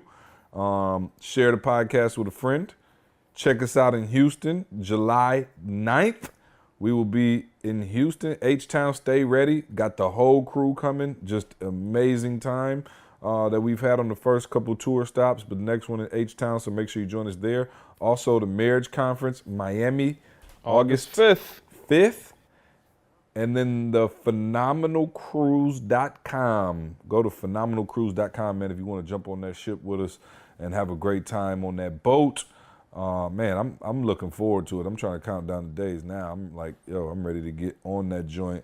My first cruise. I hope my wife don't get seasick though. Can you get seasick on the cruise ship? Is that a real thing or? Oh, it's real. Some people say you can feel it moving, and some people say it's just like. Yeah, no, it's real. Okay, all right. It's real, bro. Yeah, I we'll be promise on there you either real, way, so. but yeah. I think it's something though that you can there's take. some pills. Yeah, there's some pills you can take Yeah. for that. That you take it before, and it kind of helps, your stomach to kind of settle out. Okay, well, I think I'm straight, hopefully. I'll just go lay down if I feel whatever. I've never been on a cruise, though, so I'm looking forward to it. And then, shout out to, man, this is a personal shout out, Larry, an older gentleman that I, had made friends with when I was probably 19. The working GM at General guy? Motors. Yeah, yep. Y'all know Larry. You've heard me talk about him for years, man. He had a heart attack on the golf course and almost passed away, man. And they were able to revive him, and he's doing a lot better now. So thank God for that, man. It was a scary time. He called me. He was pretty shook up. But and then shout out to Miles Bridges, who sent him a video. Miles plays for Michigan State. Larry is a Michigan State graduate. We always had that in common. And he loves the young guys on the team. And Jalen actually hooked up a video from Miles just wishing Larry well. And I sent that to him yesterday, man. And he called me almost in tears, just like, thank you. So shout out to him, man. Get better soon. Love you. Shout out to all the fathers around the world. Yeah. Man, I know you don't get the credit, but we'll give you the credit on this podcast, man. If you know a father, shoot them a text, man. Let them know they're appreciated. And we appreciate you guys for listening. E, get us out of here on that nugget of the day so we can go get busy. Hey, man, yeah, for real, guys. Look, measure it, man, for real. I've been talking to some people who've been making excuses, people who've been saying, I got this glass ceiling like, everybody else but me. Look, measure it, man. When you wake up every single day, you need to know exactly what you need to do to be successful. Look, I'm trying to tell you from personal experience that it can be done. It's not as difficult as you think it is. You know, it's not something that's like out in the air, guys. It's real. Personal freedom is real. Success is real. Dominating your lane is real. Listen to me, it's real. Growing, getting from one step to, it's all real, guys. It can be yours, but you gotta measure it. Like, you can't wake up and just think that it's gonna happen by osmosis. Like, you gotta wake up every single day and know, in this 24 hours, these are the very specific things that I need to be doing. Like, yo, this is where I need to be at 10 o'clock. This is what I need to be doing at 11 o'clock. You know, like, this is what I need to go buy. This is what I need to go read. This is who I need to hang out with. Like, yo, it is real, but you cannot get to the next level without measurement. You have to measure it. Are you hearing me? You have to measure it. So it's your boy E.T. saying it's in your hand. Like, don't let nobody fool you and think it's like somebody else has control of your destiny. You know what I'm saying? Like, somebody else will decide if your family eats or not, decides if you live the life you want to live. No, it's in your hand, but you have to measure it. How far are you away? How far do you have to go? You know what I'm saying? How much ground can you make up today? Like, measure it, define it. What does it mean? What does it mean to you? And I'm telling you, when you can create meaning to that thing and you can measure it, it could be yours. And you can take that milestone and boom, bit by bit by bit, you can knock that milestone out. So it's your boy E.T. saying, people counting on you, you counting on you. It's in reach. It is yours. You can have it. You don't have to dream about it forever. You don't have to talk about it forever. It can be yours, but you got to measure it so you know how far you have to go, and you know specifically what you need to do today to get closer to that personal freedom. Man, appreciate that nugget of the day. Listen, the Tuesday Wisdoms are up, guys. E's dropping the Tuesday Wisdom. Make sure you go listen to that for your meditative, focused thoughts. We told you we would put that up, and Carl, I believe it went up Tuesday evening, but we're going to try to get it out Tuesday morning for you guys going forward. Thank you guys for listening. We love you. We'll see you next week. I want you to focus on here right now. Don't you worry about when you get home. You concentrate on this opportunity. You don't worry about tomorrow. You concentrate on this opportunity with all your might, with all your soul, with all your heart. Today's show is brought to you by PayPal. PayPal is offering listeners to this podcast the opportunity to jumpstart your business with PayPal Working Capital. There's no credit check required. You can pay one affordable fixed fee, and you can automatically repay with a percentage of your sales. Visit paypal.com/success to take advantage of this opportunity. Additional terms and conditions apply through the 550 promotion. Please visit paypal.com. Again, paypal.com/success for more information. Today's show is also brought to you by Organifi, the best tasting green blend on the market. They're cold processed, guys, to retain all of the nutrients. And if you're looking to fill all the nutritional gaps and buffer out that new stress that your body has to deal with on a daily basis, check out Organifi.com. That's ORGANIFI.com, and use the promo code SUCCESS to save 20% on your order. And now to today's show. I wake up every single day. I am who I say I am. And I get what I get because I live in beast mode. Stop being gazelles. You're not average. You're not even good. You were born to be great. What's going on, world? Welcome to another edition of the Secret to Success podcast. I'm your host, CJ, joined as always by the Bayesian sensation, Mr. Carl Phillips. What's happening, y'all? Let's get it. And live from Clearwater, Florida, Dr. Douglas, the hip-hop preacher. What's going on? Yeah, I think this is my second podcast where I'm looking at, not technically the ocean, but a big body of water. Second this month. What are you talking about? Yeah, I was Every in time you do a Barbados. podcast, Right.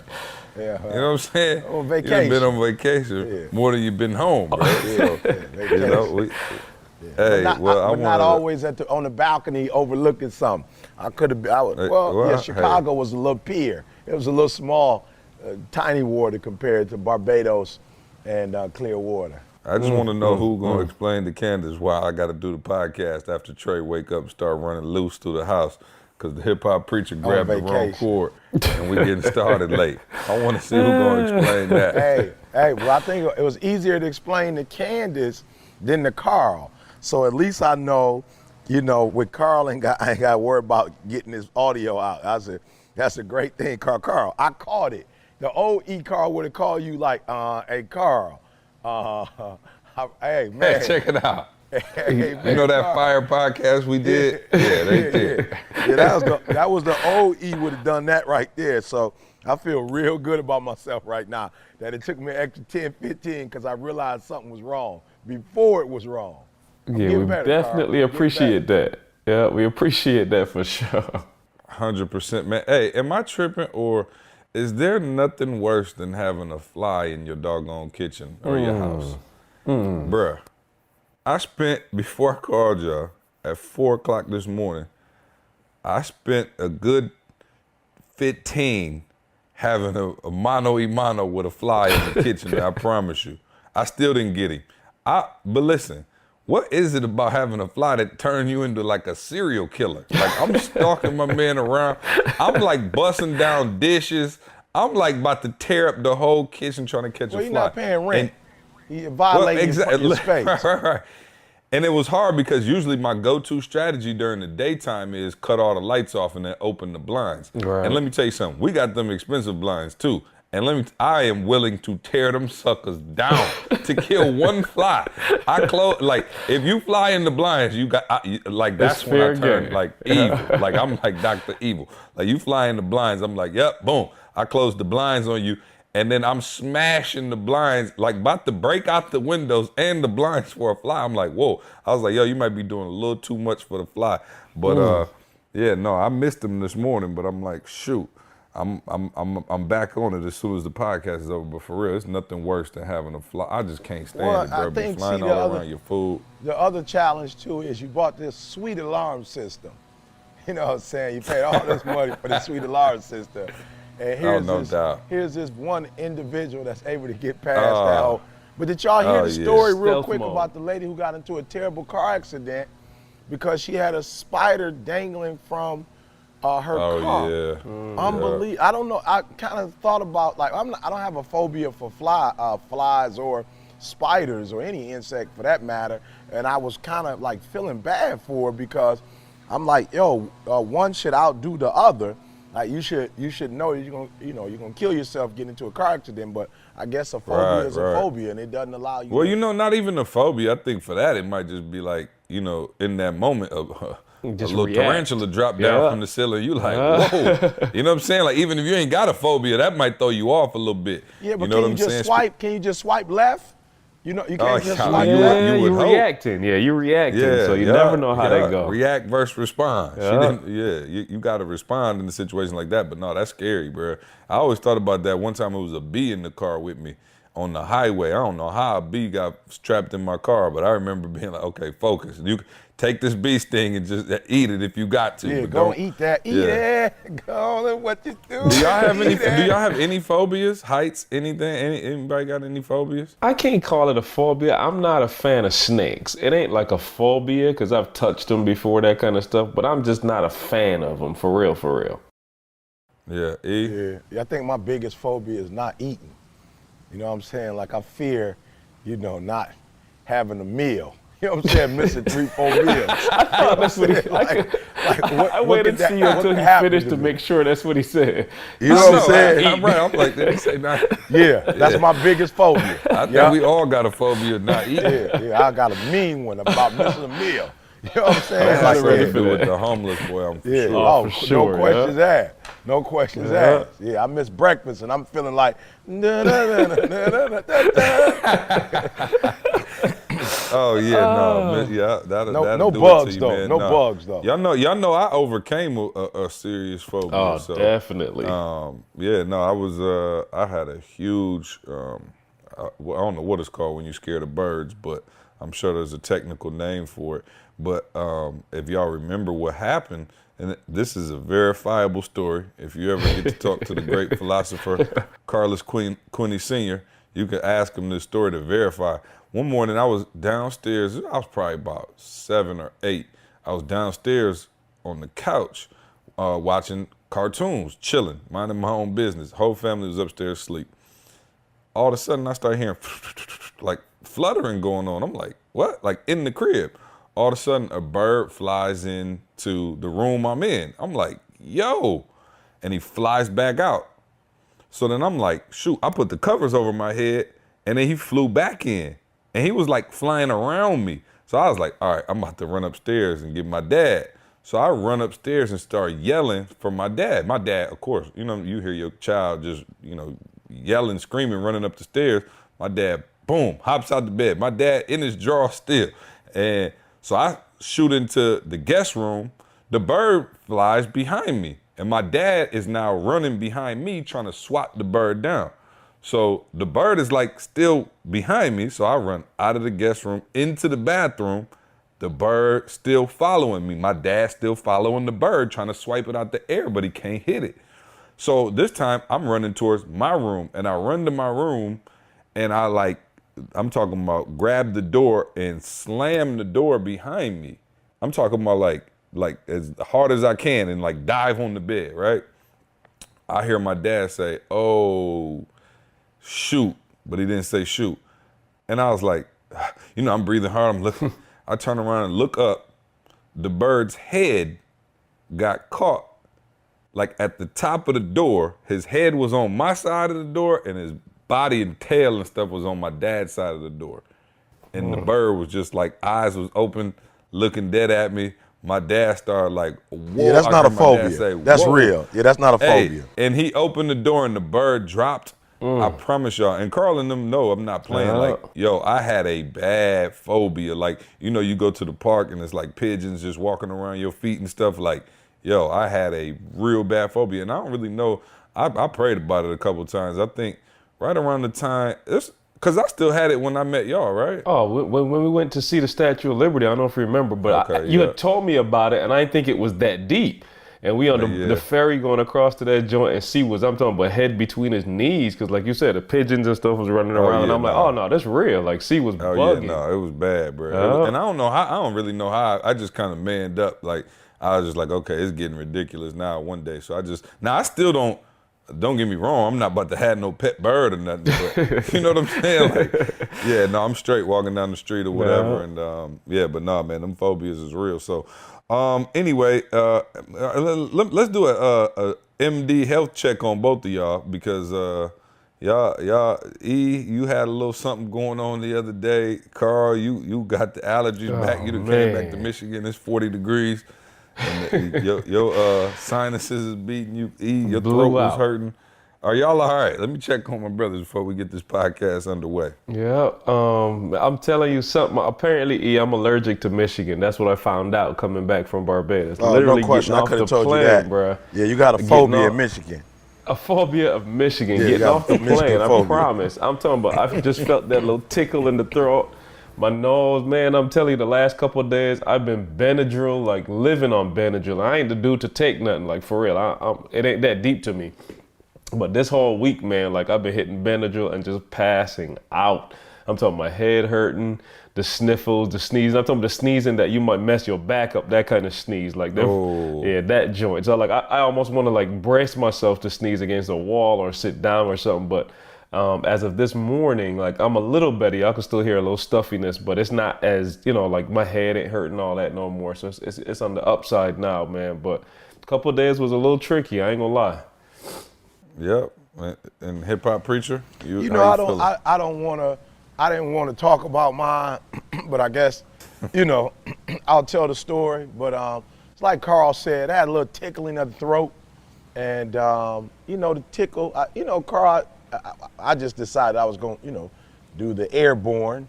For those of you who are not familiar with that term, maybe it's emergency, whatever, vitamin C supplement you take. But, I did a couple of those. I usually don't do much at all. I've been in good health, just try to eat right and just try to stay active. And so I hit that. Tickle was there in Chicago. The tickle traveled with me to North Carolina. So I'm gonna be real, when I got to Florida, I was a little nervous. And so, Didi's a RN, so I told Didi what was going on. She told me, oh, you good. You're just tired. Your body needs some rest. You've been traveling quite a bit. You went from Barbados to Chicago, North Carolina, Tampa, Florida. She like, the humidity here is like unbelievable. And you know, it's the fourth quarter. You getting ready for the fourth quarter, baby, you good. So I ain't told nobody this. I hate that she asked me because I was just gonna let it ride in the sunset. But I got up, you know, my 3 o'clock morning boy, and instead of taking a walk and talk with the Lord, I went to the ER. And Are you serious? you know, I went to the ER because I was like, this is crazy. You told like, me this yesterday. You said you ain't tell nobody. You told me. Okay. Yeah, I ain't heard nothing about it. So I didn't tell he's Carl. honest on my You know end. what I'm saying? Yeah, I didn't tell honest on Carl. my So, I end. mean, if I didn't I thought tell it you was and something Carl, new. I was like, man, he already told me he went to the ER. What's he gonna say this time? I'm like, what else did you do? yeah, I'm kid? just saying, if I told you but I didn't tell Carl, go I to didn't the tell funeral nobody. home? You know what I'm saying, Carl? Is that fair to say? No Because doubt. I didn't tell both of y'all, I didn't tell nobody. You know what I'm saying? Oh, okay. It was so dramatic. I was waiting on the punchline. Yeah, no. I'm just saying I didn't tell Carl, so I didn't tell nobody. You know what I'm saying? And I'm telling Carl, I'm telling the podcast before I got a chance to tell Carl. So I didn't tell nobody. So I go to the ER, and I'm pretty. The lady is asking me what's wrong, Carl. And I'm pretty much letting her know I got strep throat. You know, because my throat hurt. It's terrible. You know, and so she asked me on a scale of 1 to 10, 10 being the highest, you know, how you feeling? And I said 10, Which most is, pain. if I'm here, it's a 10, okay? I ain't come in for about so I a 2.5. told her- Yeah. Well, I go ER with the 2.5, boy. Oh, I ain't gonna lie, I told her it was a 3. You know what I'm saying? I told her it was a 3. You know what I'm saying? But I wanted to catch the strep throat before it got too bad, you know? And so she tells me, you know, we had good news for you. And I'm like, what's the good news? She's like, you don't have strep throat. So now I'm hurt, Carl, because I got to go back and tell Dee Dee I don't got strep throat. But I'm still waiting, though. I don't got strep throat, but I got a baby throat or something. I got baby throat. I got something. You know what I'm saying? Because I'm not feeling 120. You know what I'm saying? Something's wrong here. And so she like, no, you good. Whatever you have, give it about 24 hours, and it'll go through your system. And so I get home, and of course, you know, I tell Dee Dee, you know, and she a registered nurse. So she like, why you just pay $100 to somebody no to tell you what I told you? You know, and I said, well, you know, you ain't look at my body, you ain't look at nothing. Like, you just told me I was good. She came up with another phrase, another term. To make you boy, feel low. She said, I told you 2 days ago because you didn't have a fever. Because I was like, Carl, how dare you tell me I'm good? You know what I'm saying? Like, you're not in my body. Right. Yeah, She like, you didn't have a fever. I could tell by your body language throughout the day. You know what I'm saying? Like, yeah, you were a little lethargic, but that's probably the humidity. That's probably all the traveling. You know, you still getting up at 3 o'clock in the morning. You know what I'm saying? Like, you're not giving your body a chance to really rest. What you have, my friend, is a man cold. And I was like, oh, I was hurt. I said, a what? And she said it like, I've had a baby. It was with that tone that I've experienced PMS. No, that's me all day, bro. Yeah, you know what I'm That's saying? me all day. And so, I was a little hurt by the way she said it, like Wonder Woman versus, you know, Superman no kind doubt. of deal. Clark Kent. Clark Kent. Yeah, Clark Kent, a man cold. I said, I never heard of such a thing before. She was like, absolutely, that's what you have, a man cold. And so, no doubt. I'm humiliated. Yeah, I'm humiliated. Yeah, no. That is, because look, I think it's so, like, we so used to our bodies running at 120. That 120, like, 90 is like a death sentence. You know what I'm saying? That's real. So it's like, for real, like I'm not gonna lie, bro. You let me get a cold, the whole house about to get it. I'm talking about I got a bad attitude. I'm talking about if one nostril is plugged up, I turn into a different person. I'm just like, this is terrible. Like what? And then it make you appreciate your full health. You like, man, I was just good 2 days ago. Why wasn't I enjoying it? Bruh. I should have went for a marathon run. You know what I'm saying? Like, shoot, what am I doing? I fell asleep, bro, twice on her, and she was hurt. Like, you didn't fell asleep. We supposed to go out. We supposed to. And so she's like, you know, just get yourself some rest. And I was just hurt. Like, I got to be sick. There's no reason for me. Sleeping's for suckers. Sleeping for suckers. Oh, let me tell you something. If you fall asleep on the grown man gifts, get the obituary. Oh, yeah. It's over. Like, you're done. Pack it in. Stick a fork in it. Yeah, So stick a fork here I am in it. on vacation, literally getting rest. That's unbelievable. Yeah, so no, that's but how I'm doing. I love See, it though. thanks for Cry, asking. You know what I told Thanks you for know what I asking. told E though? What? I said God does that to E once a year anyway. Oh, that's like it's real. always something Yep. different. Once a Yep. year, E just had Shut to him sit down down. for like 3-4 days at a Yep. time because you're just running too much. Cool. All right. Well, listen. Let's jump into our. I'm sorry. Before you get too serious, see, it's just I don't know. I should even say this or not, but I've been in Clearwater for 5 days, and I'm noticing people homeless on the beach, and I'm asking myself a question, and I'm being serious. I don't know if it's our culture. I don't know if we get trapped. It's kind of like when things get handed down to us. Like like for real, I look at my situation with being a high school dropout, look at my father, et cetera. I'm thinking to myself, like, yo, why weren't you homeless in Clearwater? You know what I'm saying? Like, I'm like, yo, Yeah. E, why'd you try to stick it out in Michigan? What were you thinking? Like, yo, bruh, I'm seeing homeless in Clearwater. They got beautiful skin. Their skin is gorgeous down here in Clearwater. You know what I'm saying? They getting up in the morning, they hitting the beach.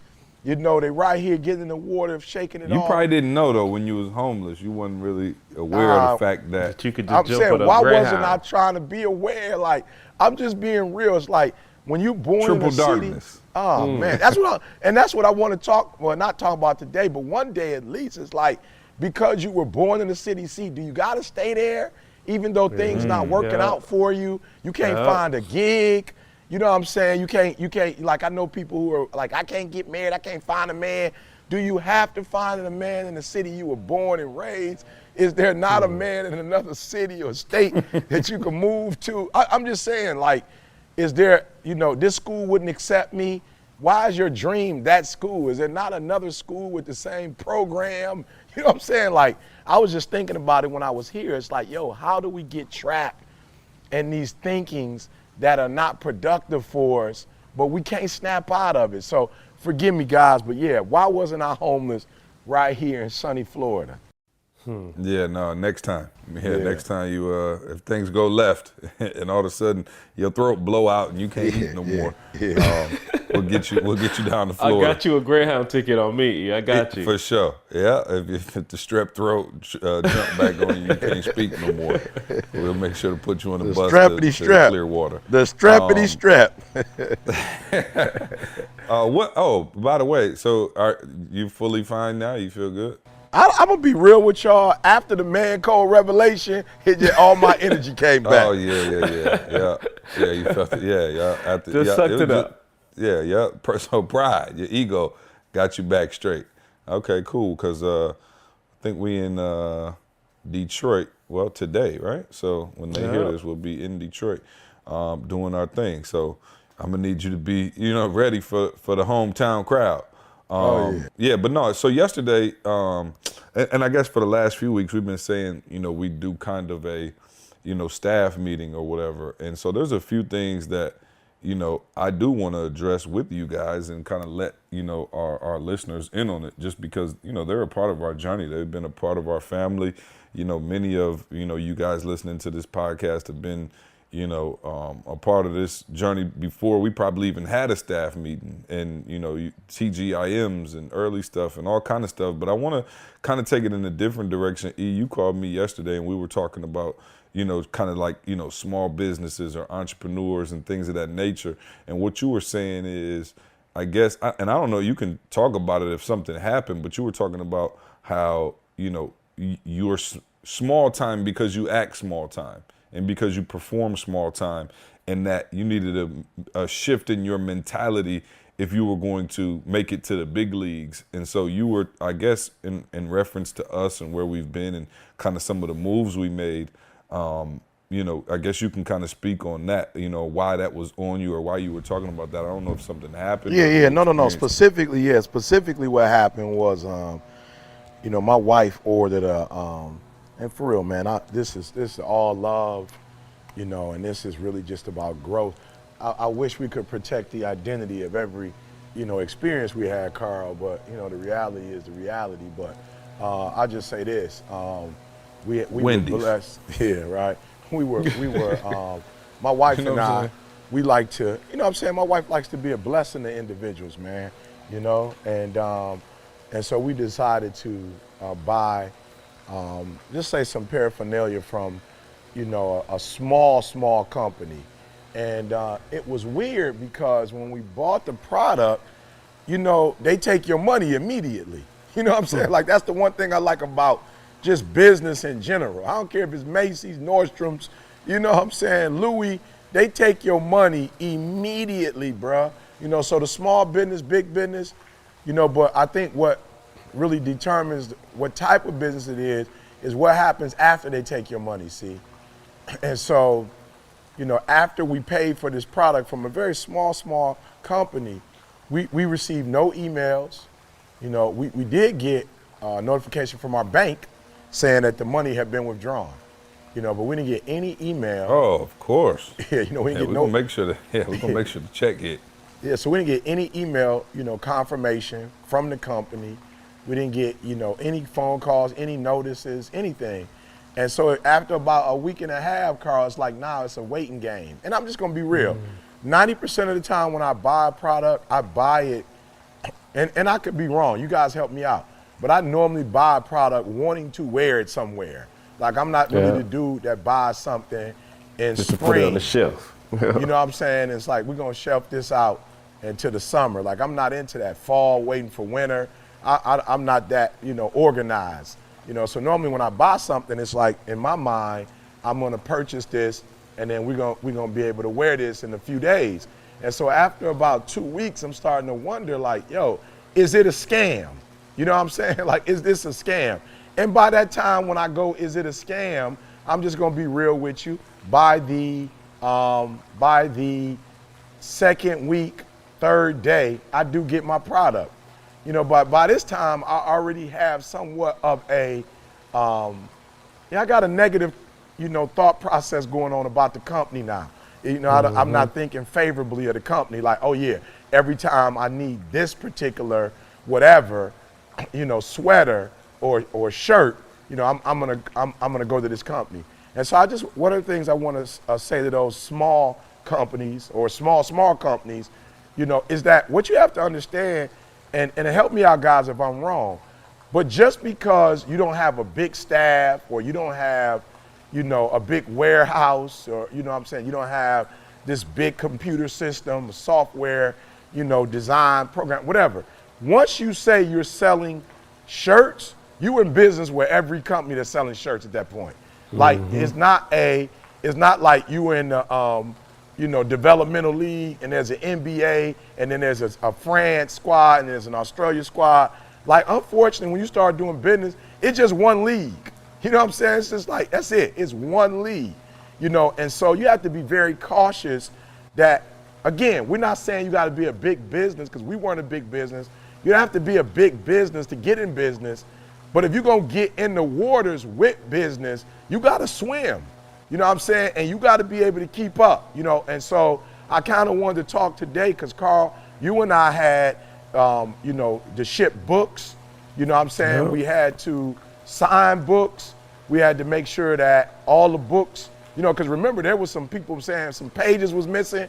We had to do some things as a small business to compete with Barnes and Nobles and compete with Amazon. So, Carl, maybe you or C could talk. Let's just talk about a couple things we know that even when you small, you ain't got to act small.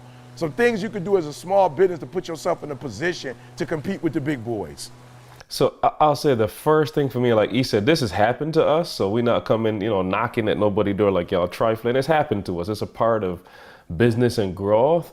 But I'm telling you, the feeling, and you know it, the feeling that you get to your stomach, that I got to my stomach when I got to deal with a customer that said, look, I ordered this thing 4 weeks, 3 weeks ago, whatever, and I haven't gotten anything yet. But let me tell you, like, it's a sick feeling. Now, I could justify it all day long. Like he said, I could come up with, there's 4, 5, 20 great reasons. We shipping international, there's customs, you know, the product got held up, like all kinds of stuff could happen. But as a customer, and I just ordered the product and I expect it in 3 to 5 business days, there's no excuse. There's nothing you could tell me, like he just said, to just bring that taste back to my mouth. And I'm telling you, it's a sick feeling for me to be on the side where we didn't deliver how we were supposed to. So like he's saying, man, whatever you can do, first of all, communication is the big thing. I think if as simple as an email, and this is stuff that we learned in the process and are still learning, but as simple as an email, hey, the product has been sent. The product has been delayed. The product is here. The product is there. Just that could save you so much drama, because the biggest hurdle is not that the customer is irate just because they didn't get it. They didn't know what's going on. Like he said, the first thought that came to his mind was like, yo, is this a scam? Because there's so much of that stuff going on now that I think the biggest thing people want to know is like, yo, is this a scam or is it real? Like if it's real, then I should be hearing something.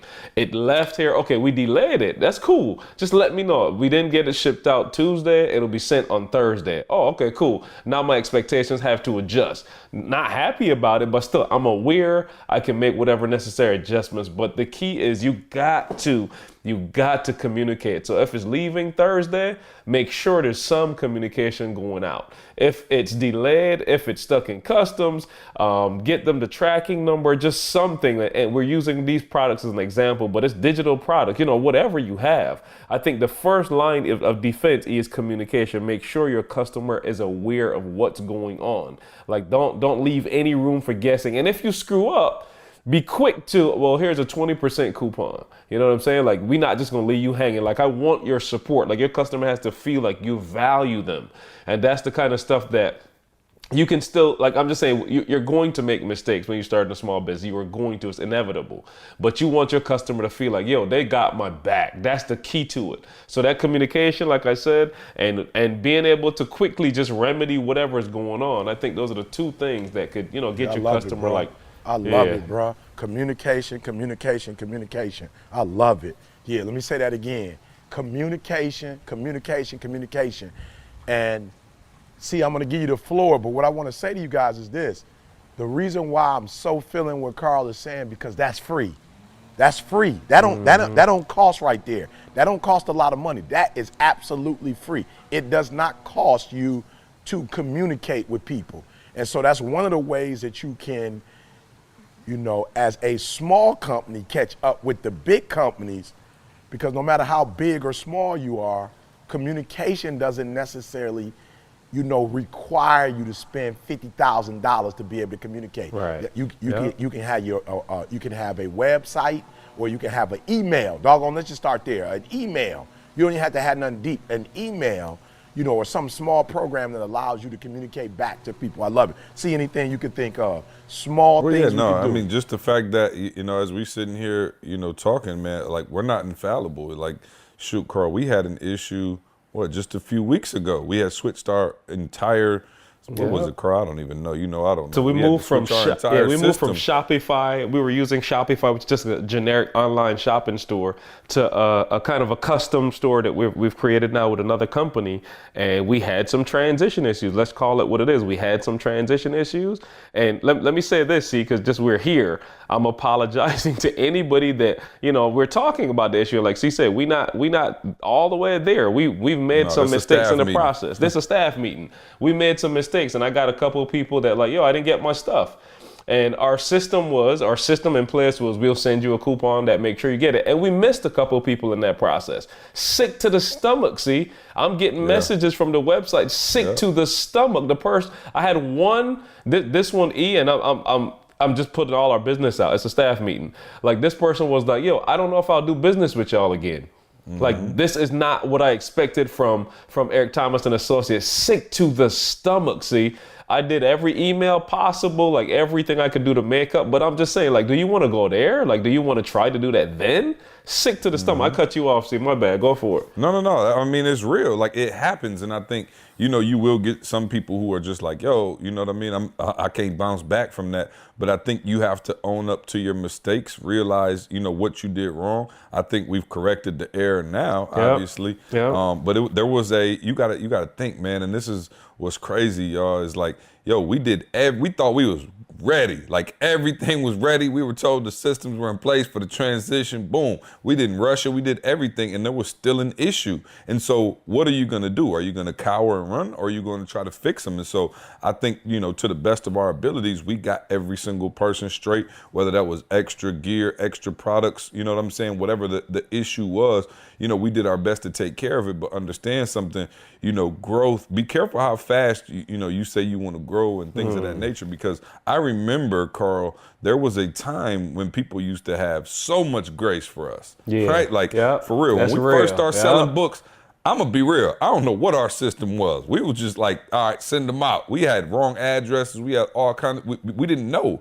And so we were trying to figure stuff out. And people would like email in so nice and be like, hey, I ordered Eric Thomas's book about 1.5 years ago. I still, don't rush. Don't worry about it. I'm okay. But, if you guys get the chance, if you have an extra one lying around, please, right? just Because send it. people perceived us as the underdog, right? And so they rooted hard for us.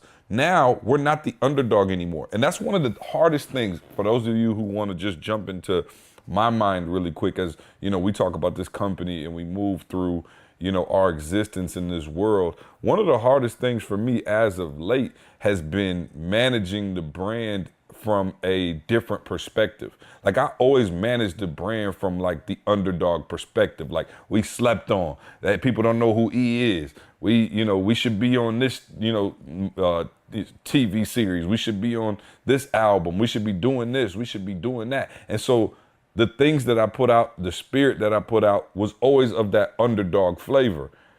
I'm gonna just be real. We're not underdogs anymore. You know what I'm saying? Like, so trying to embody that, spirit of the underdog, because I always feel like we can keep that spirit of an underdog. But the truth of the matter is we are not underdogs anymore. So even as I'm sitting here now working on a new album, I'm like, yo, it's not the same in terms of something to prove. Like it's almost scary how well things have been going. You know what I'm saying? Like I was used to, all right, cool. You know what I'm saying? We got to get the account back to, whatever. So let me, drop this project, or, this is happening, that's happening.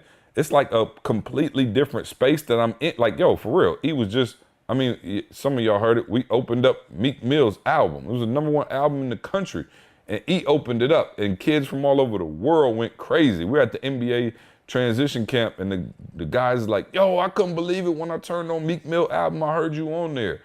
A week later, we close out Hard Knocks, which was, the #1, trending show in the world for like 2 days.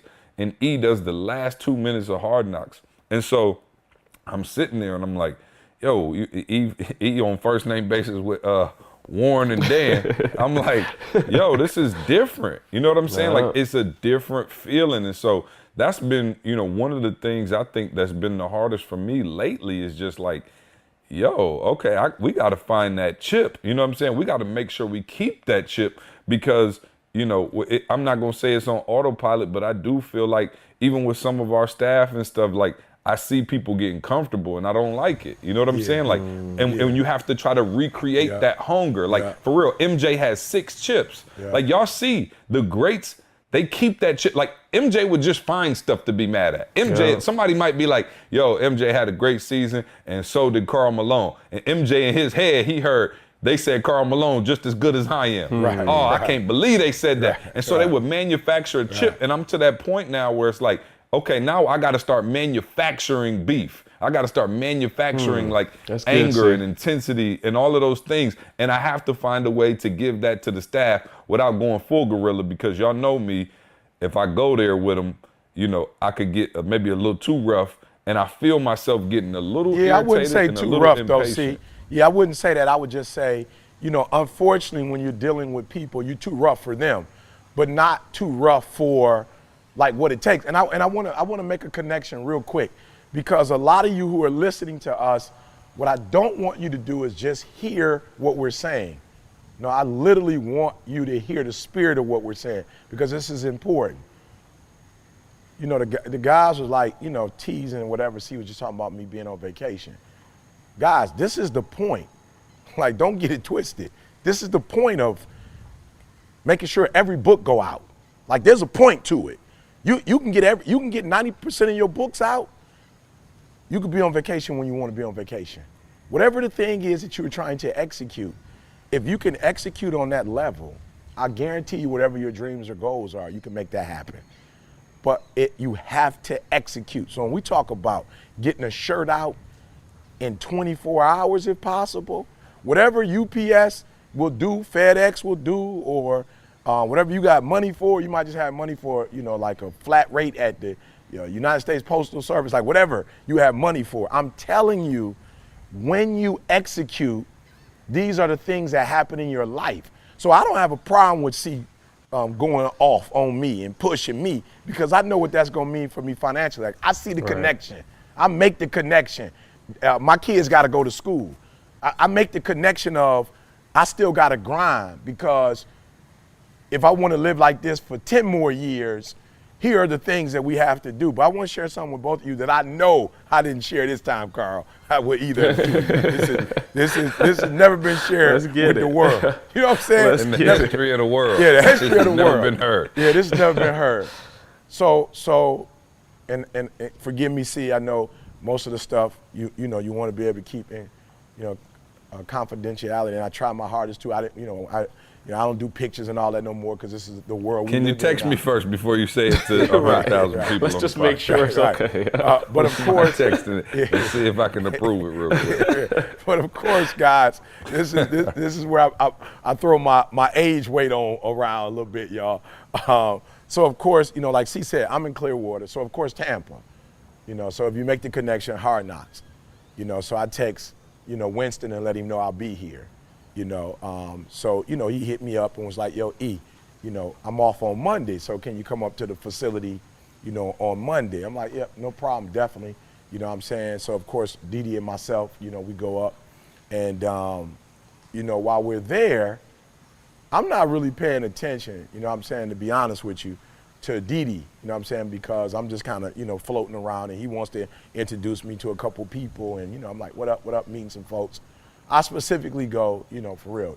I'm not up there like seeing facilities. Like, for those of you who know us, we've been in the NFL for quite some time now, and we've been, not only in some of the better, NFL facilities. I'm not trying to be funny, but we've been to Oregon. You know what I'm saying? So I'm not trying to be funny. You might think it's just a college, facility, but when you've been to Oregon, you've pretty much been to You've been to every facility that you can go to. You know what I'm saying? If there's one you want to see, you see that one, and you seen whatever you're going to see, because that pretty much is the mothership, of them all. Unless, of course, you do Alabama, University of Alabama, because they represent what would be that, old Vanguard look. You know what I'm saying? So I went specifically, though, for prayer, and to really, my job is not really just motivation, but, to when I have that opportunity to really be able to cover these young men and help them in terms of their character development, And so when we left,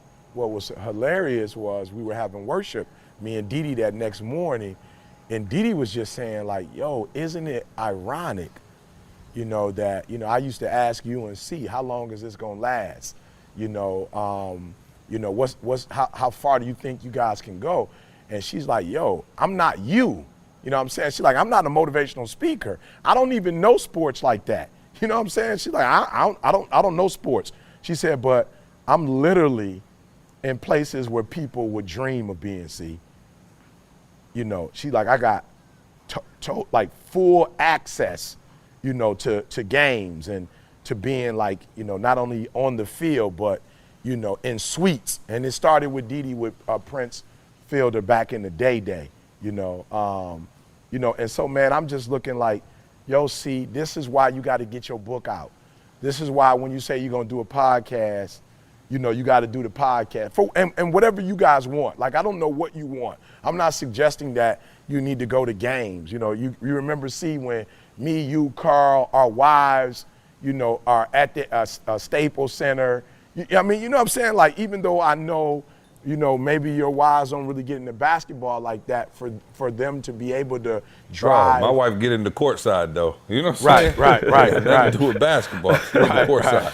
Right. You understand what I'm saying? I don't know, the conversation you had, with Tamisha afterwards, Carl, but it just means a lot when you execute on this level, and so that's why we're telling you, like, I just wanted to stop for a minute and just make sure you guys understand, that when you get your books off on time, when you do what you say you're gonna do, when you get to a certain level, you go from being, a small company like we were in 2011 when the book came out, and it was Carl and I, who were signing, going through each book, make sure all the pages were there, make sure the pages weren't backwards because companies do mess up, making sure that the address were right, filling out all that in the international forms and all that. Every single form. Every single book, T-shirt. Yeah, we had to fill out a form to go international. I'm talking about, it was a lot of them joints. Yep, that's real.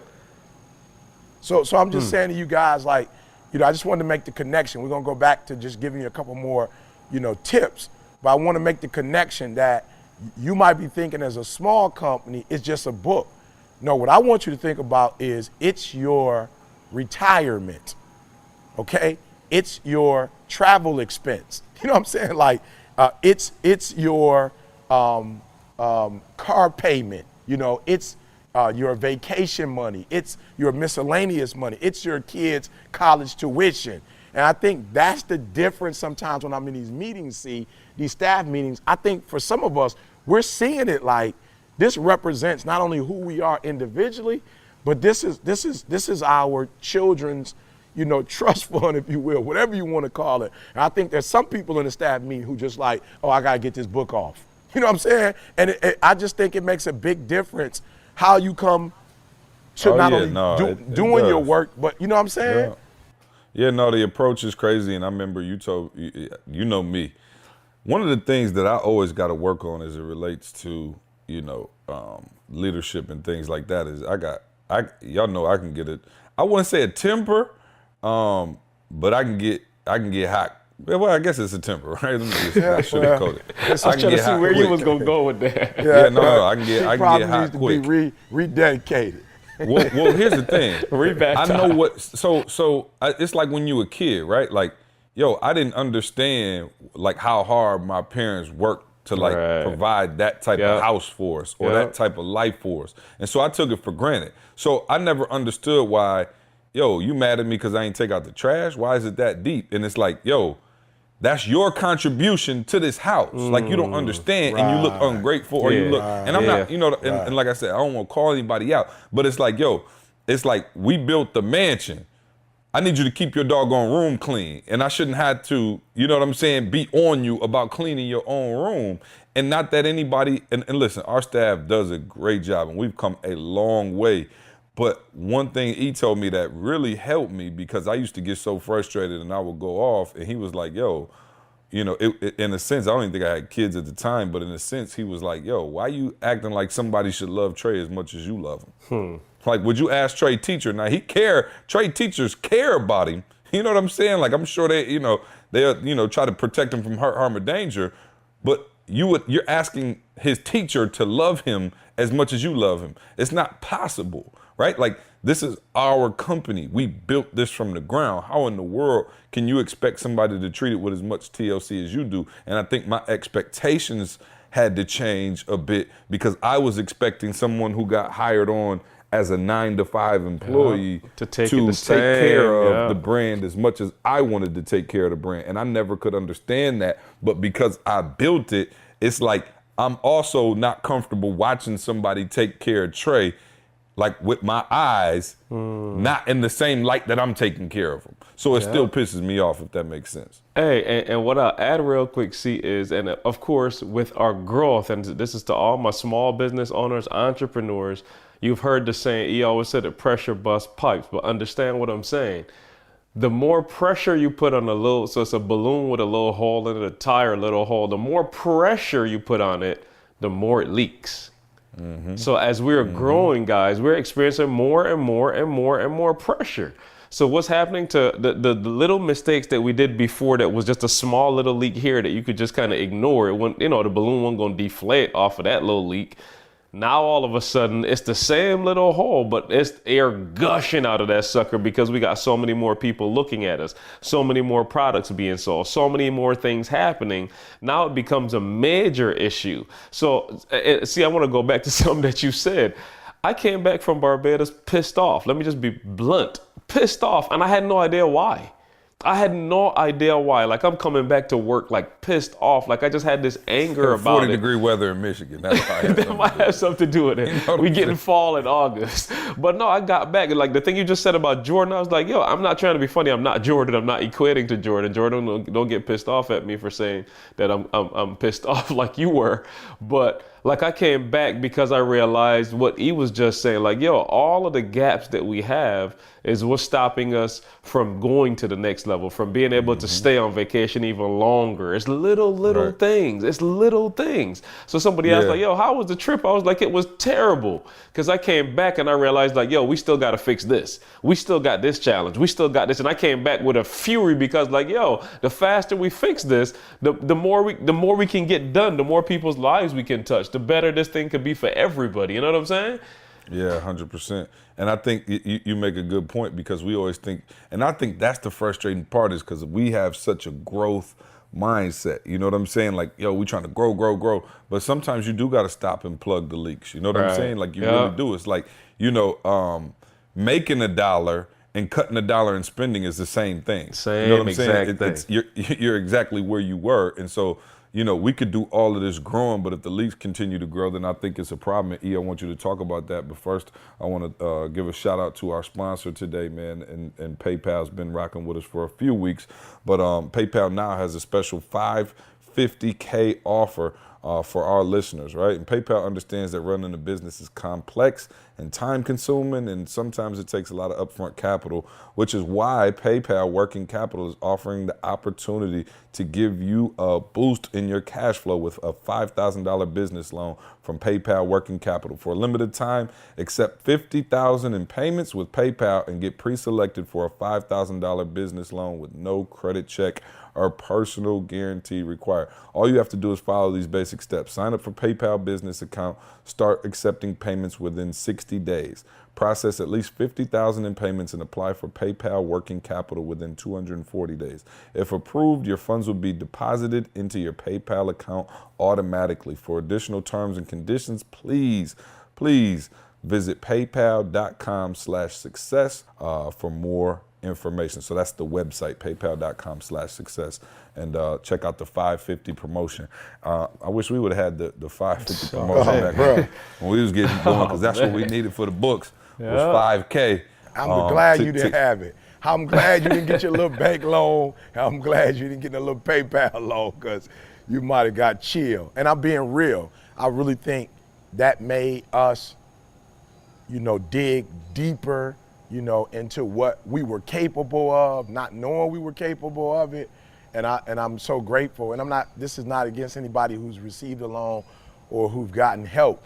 But I think that one thing, has made us, like, it made us understand what we were capable of, and from that point forward, we always knew that anything we need to be successful as a company, we're not against help, but we don't need to rely on anybody else. And if you looked at how we've set up shop, from the books we self-publish, nothing wrong with going with a major publisher.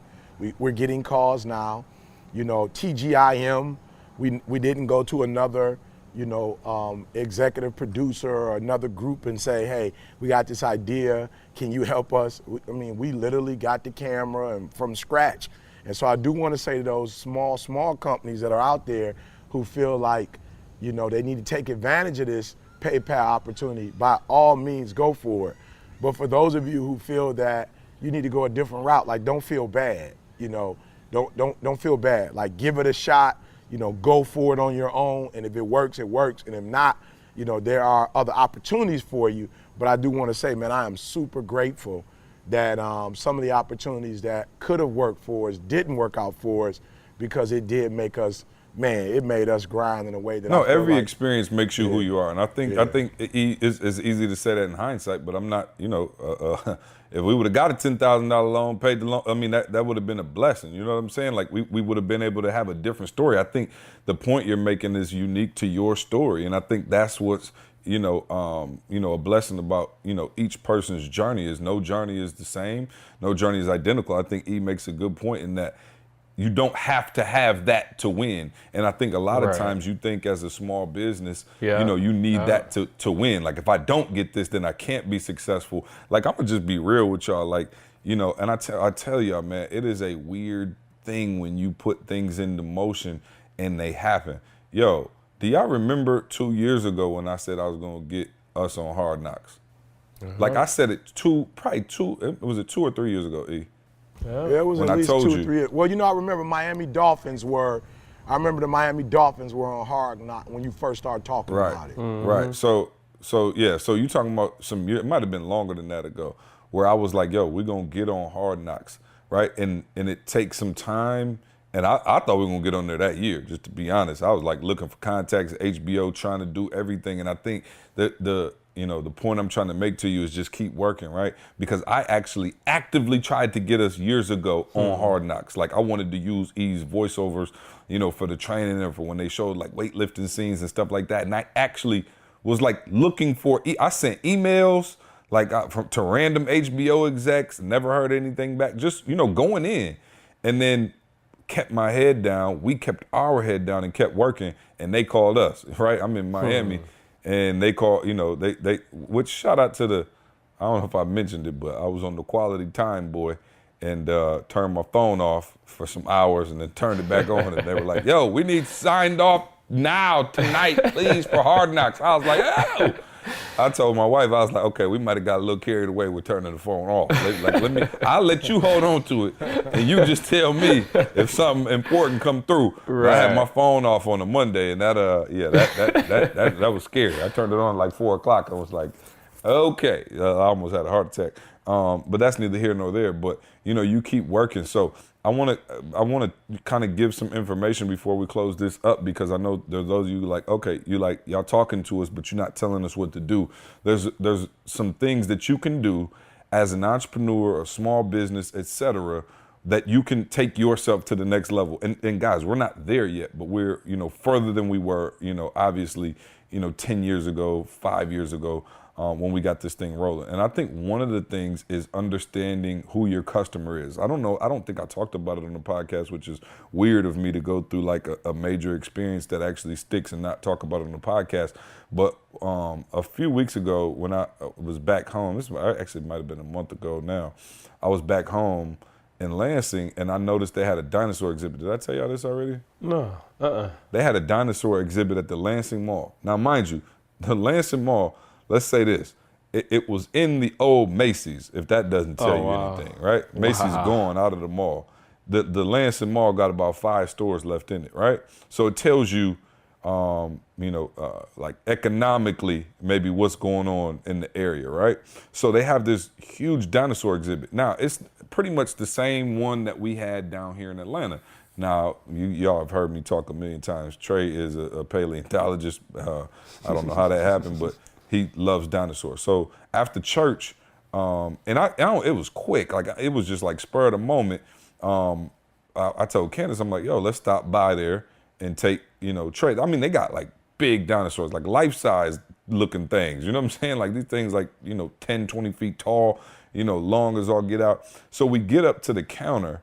And now, mind you, this is in Lansing, and this is a big deal. This isn't like, some 5-foot dinosaurs they got just, set up around the thing. Like, it's in the entire old Macy's. I'm talking about huge dinosaurs, like moving, growling, the whole nine. Like, one of the coolest exhibits you'll ever see. I get up to the window, and the tickets are $35 for kids and $30 for adults. So I think for me, Candace, Izzy, and Trey, it came to like close to $100, right? And I'm sitting there, I'm like, whoa, like, okay, that's kind of high, right? So as I'm walking to the ticket booth, and I already knew it was high because of the one in Atlanta, but I just assumed, it's Lansing. I'm like, these things got to be about, $5, $10, right? So I get up to the counter and I see this lady, older lady, looked like a grandmother, and 2 younger kids walking away from the counter. And the little girl starts crying. So I go, like, you know me, I got my sensors up, like, oh, this looked like an opportunity to be a blessing. So I asked the person at the ticket counter, I said, why are they walking away? And he was like, the tickets were too high. I said, well, how much are the tickets? And he was like, they 35. Well, I'm like, whoa. I'm like, oh. So I run back, you know what I mean? The little girl was crying, because you can see all the dinosaurs right there, The right? gorilla So has a she sensitive side. Oh, for sure. Oh, when it comes to that, now you know I don't play. I love it. Yeah. I just love it though. We went from the gorilla supervisor Angry to man. off-duty flamingo. I love it. Now I love the kids now, you know what I'm saying? Now it's grown folk who can catch the hands. You know what I'm saying? The kids. I love the babies. So I went and got them, and I said, ma'am, let me buy your tickets. And so she started crying, the little girl was crying, like, gave me a hug, like, you know what I'm saying? Like, so I got an opportunity to be a blessing. So I blessed them with the tickets, and we go in there. Okay, now, mind good. you, this Y'all was still probably got praise midday. God. It started at like 10 a.m., right? It might have been over at 5. What time we get out of church? 1 o'clock, you know what I'm saying? 1:30, something like that. So Who was preaching? It should be prime. Who was preaching? Well, if you were preaching, maybe 2:30. You know what I'm saying? Who was preaching? Yo, we get in there. Yo, it's like 8 people in there. Wow. Like literally. Like, Wow. I mean, it is empty in the whole joint. They got slides. They got, you could ride like these little baby dinosaurs. I'm talking about, it is cool as all get out in there, and nobody is in there. And I literally asked like 3 people, like, yo, is the manager here? Like, is the owner here?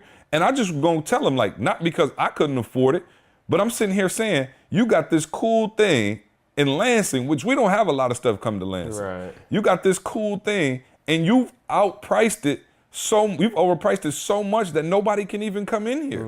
Like, they were about to leave. I'm like, yo, this lady and her kids was about to leave. Like, you got to know which market you're in. You have to know who your clientele is. So guess what? The exact same exhibit when we were in Atlanta, it was about 45 minutes to wait to get on one of them baby dinosaurs, right? Because Atlanta is a booming metropolitan area. You can get back and forth on exactly. that I'm joint. just saying, Lansing is a blue-collar town. Like, you got to know your people. And I think most of us, we don't understand who our clientele is. We don't understand how much they make. We don't understand what their pain points are. We don't understand what they're looking for. And one of the things that we always did was we understood who we were and who we were serving. And so even in the way in which we try to price things, like, you'll notice we do have, some more expensive, more exclusive things, right? Because that's just the nature of the business. But then we also have, a $49 package for you to get in Breathe You. Why do we do that? Because we understand that we got some working class folks who rock with us, who want to be down with us, and we can't price our stuff like Tony Robbins and have a $10,000 ticket as the bare minimum entry into something, because that's not who our demographic is fully. Now, we have those individuals who rock with us, who, make a ton of money and like rocking with our brand, and that's cool. But we also have individuals who say, yo, I'm trying to get to that next level. So one, you have to understand who you're dealing with, who is your consumer, what are they able to do, and what are you able to do for them. The second thing you have to do is you have to be able to fix a problem, and we talked about it a bunch of times. People come to ET not because he's the greatest speaker in the world, not because he motivates them. He fixes problems, right? Self-esteem, marriage issues, those are problems that he is actively fixing. And I think that's 2 of the main things that you can do right now. Also, find out what you can do above and beyond. Carl talked about it, but we actually had cards with E's signature on them and like a quote from E that we used to drop in every single package, right? So when you got your package, it wasn't a Nike shirt, but it had that extra touch, that personal touch from ET that maybe said when you want to succeed as bad as you want to breathe. It had E's monogram signature on it.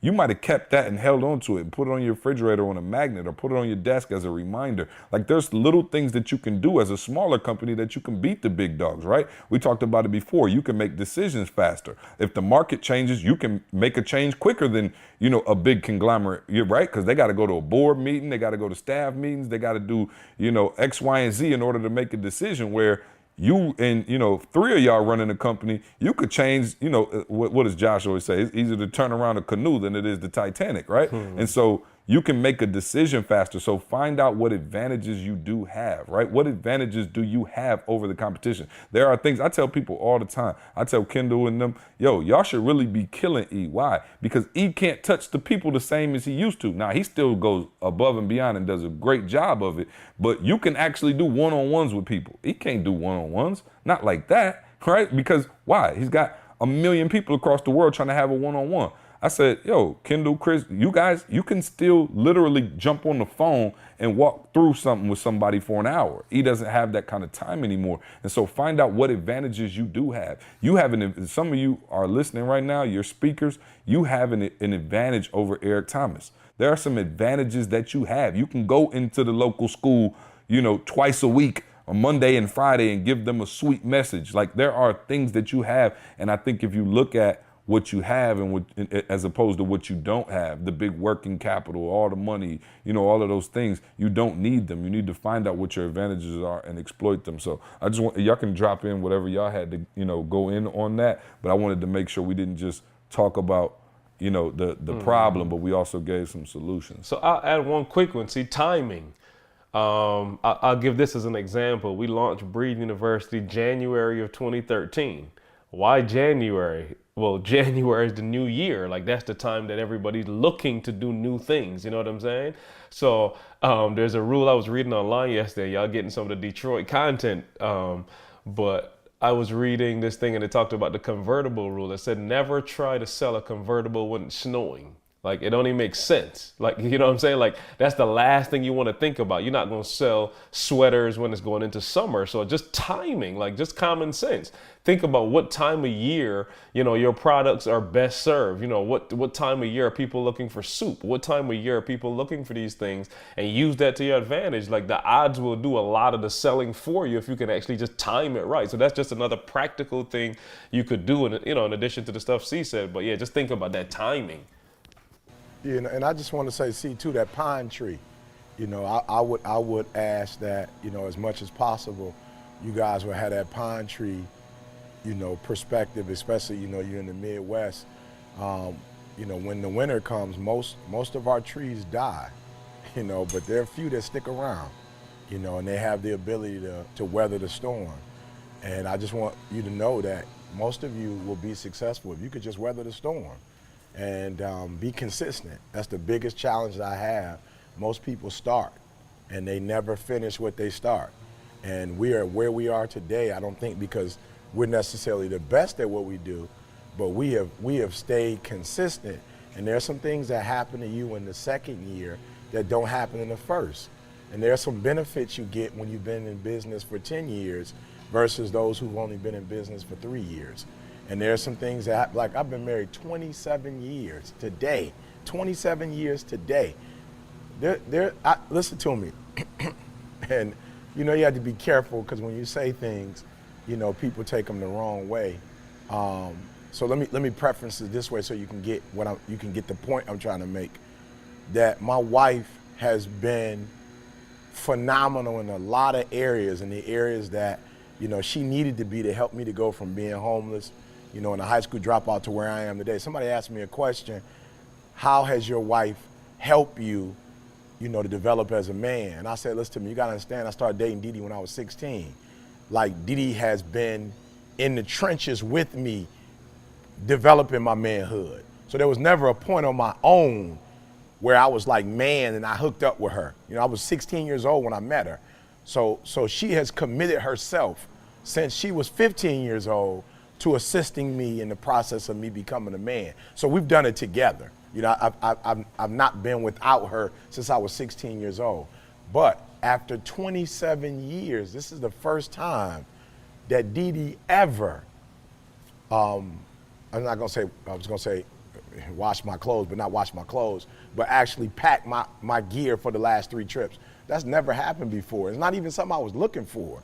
You know what I'm saying? Like, that's just not, that's just not my wife's thing. You know what I'm saying? So I realized, though, after 27 years, there was something that I did in terms of just being consistent and knowing her and saying, okay, I got to do this and I got to make this change and I got to make this adjustment, to the point where she felt like, you know what, And I don't know what happened.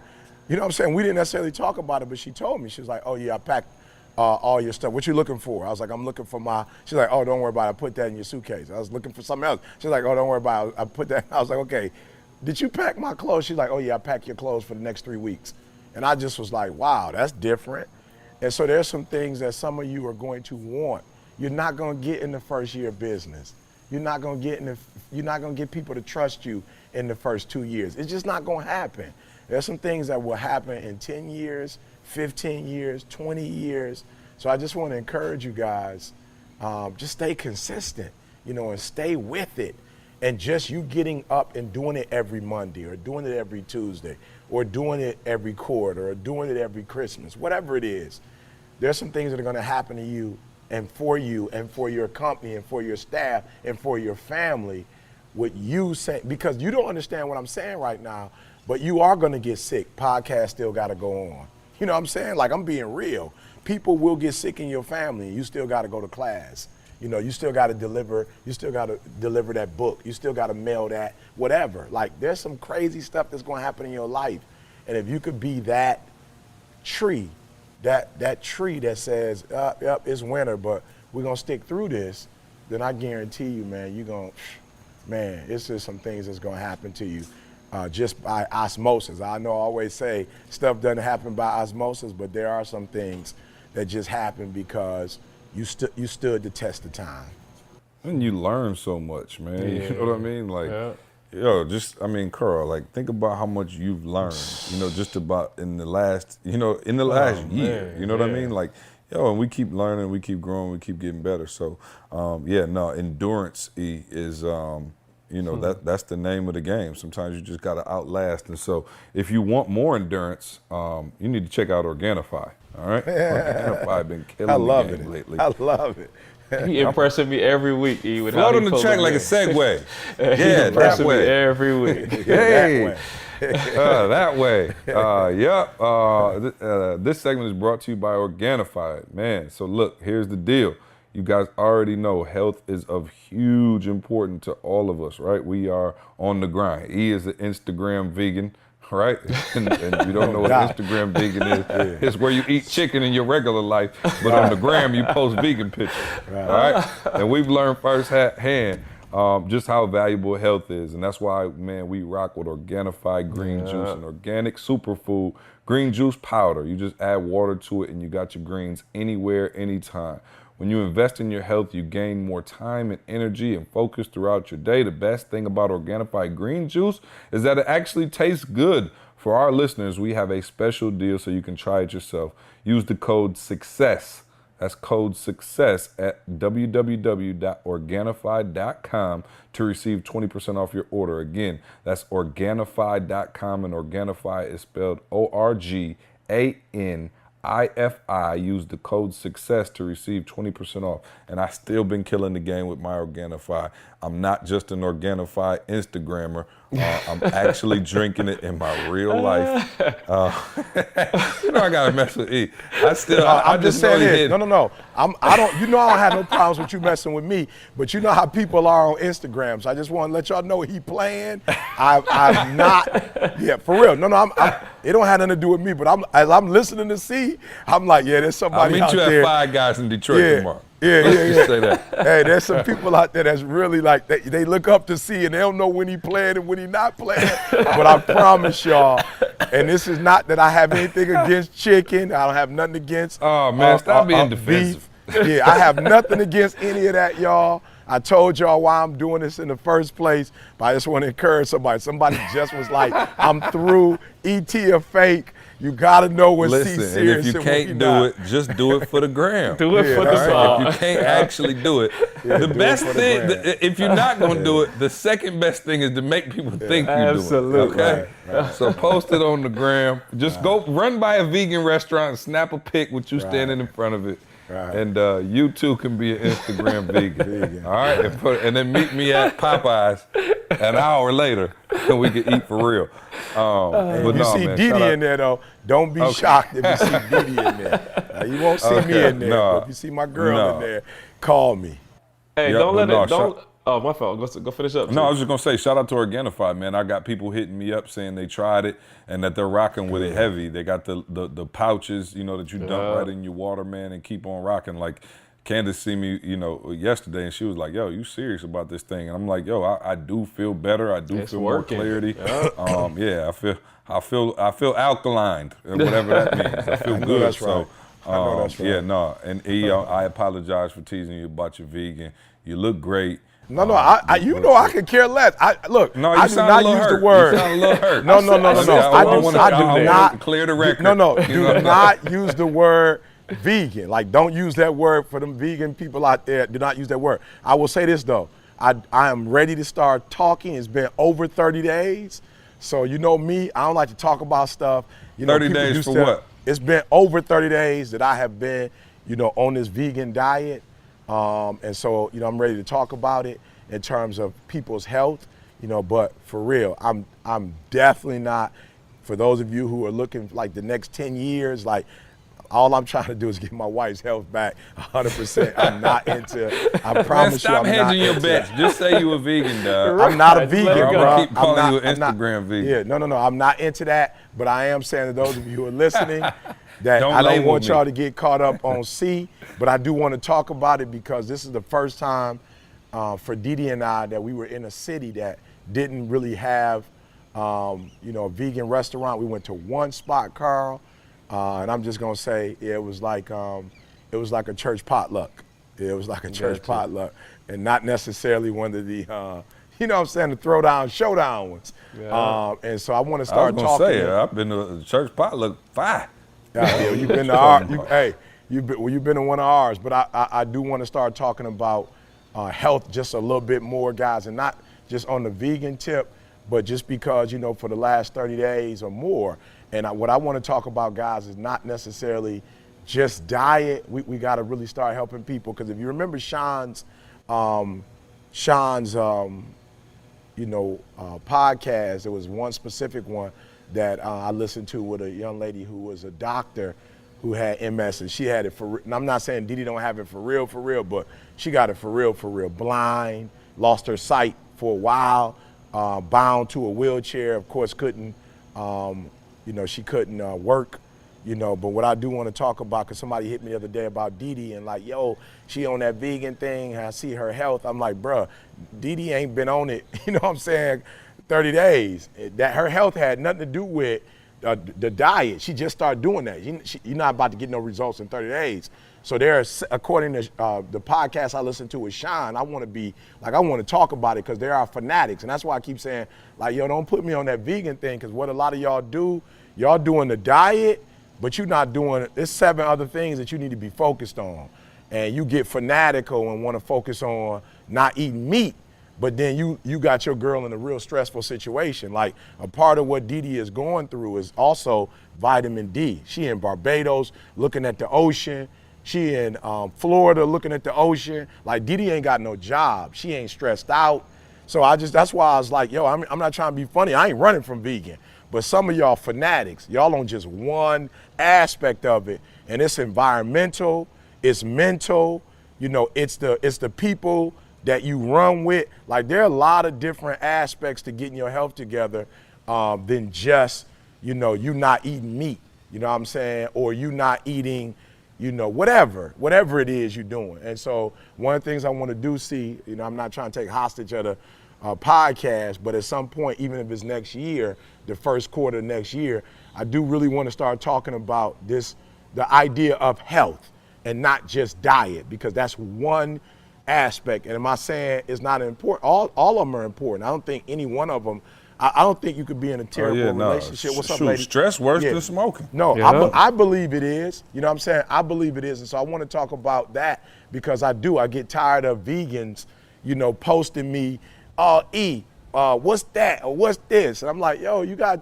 in a terrible relationship. You're in the midst of the divorce. Like, that's stressing you out. Well, to their credit, if you're gonna be in the midst of a terrible divorce, at least you can eat right. You know what I'm saying? You hate to be in the midst of a terrible divorce and be eating fried chicken.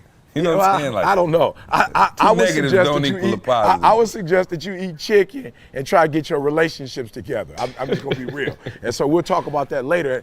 And I also want to, and again, you set the time, C, but I think there are a lot of fanatics in just the whole going into the gym and just working out. You know, they're just working out, bruh. You know what I'm saying? And not necessarily, you know, doing some other things that they could be doing for their health, because you look good on the outside, but we don't know what's going, you know what I'm saying? So that's why I said, like, yo, I'm not scared to claim nothing. No, but I just get tired of these fanatics, bro. They just, they sweet in one area and that's it. And it's like, you can't do that. You got to be balanced, bro.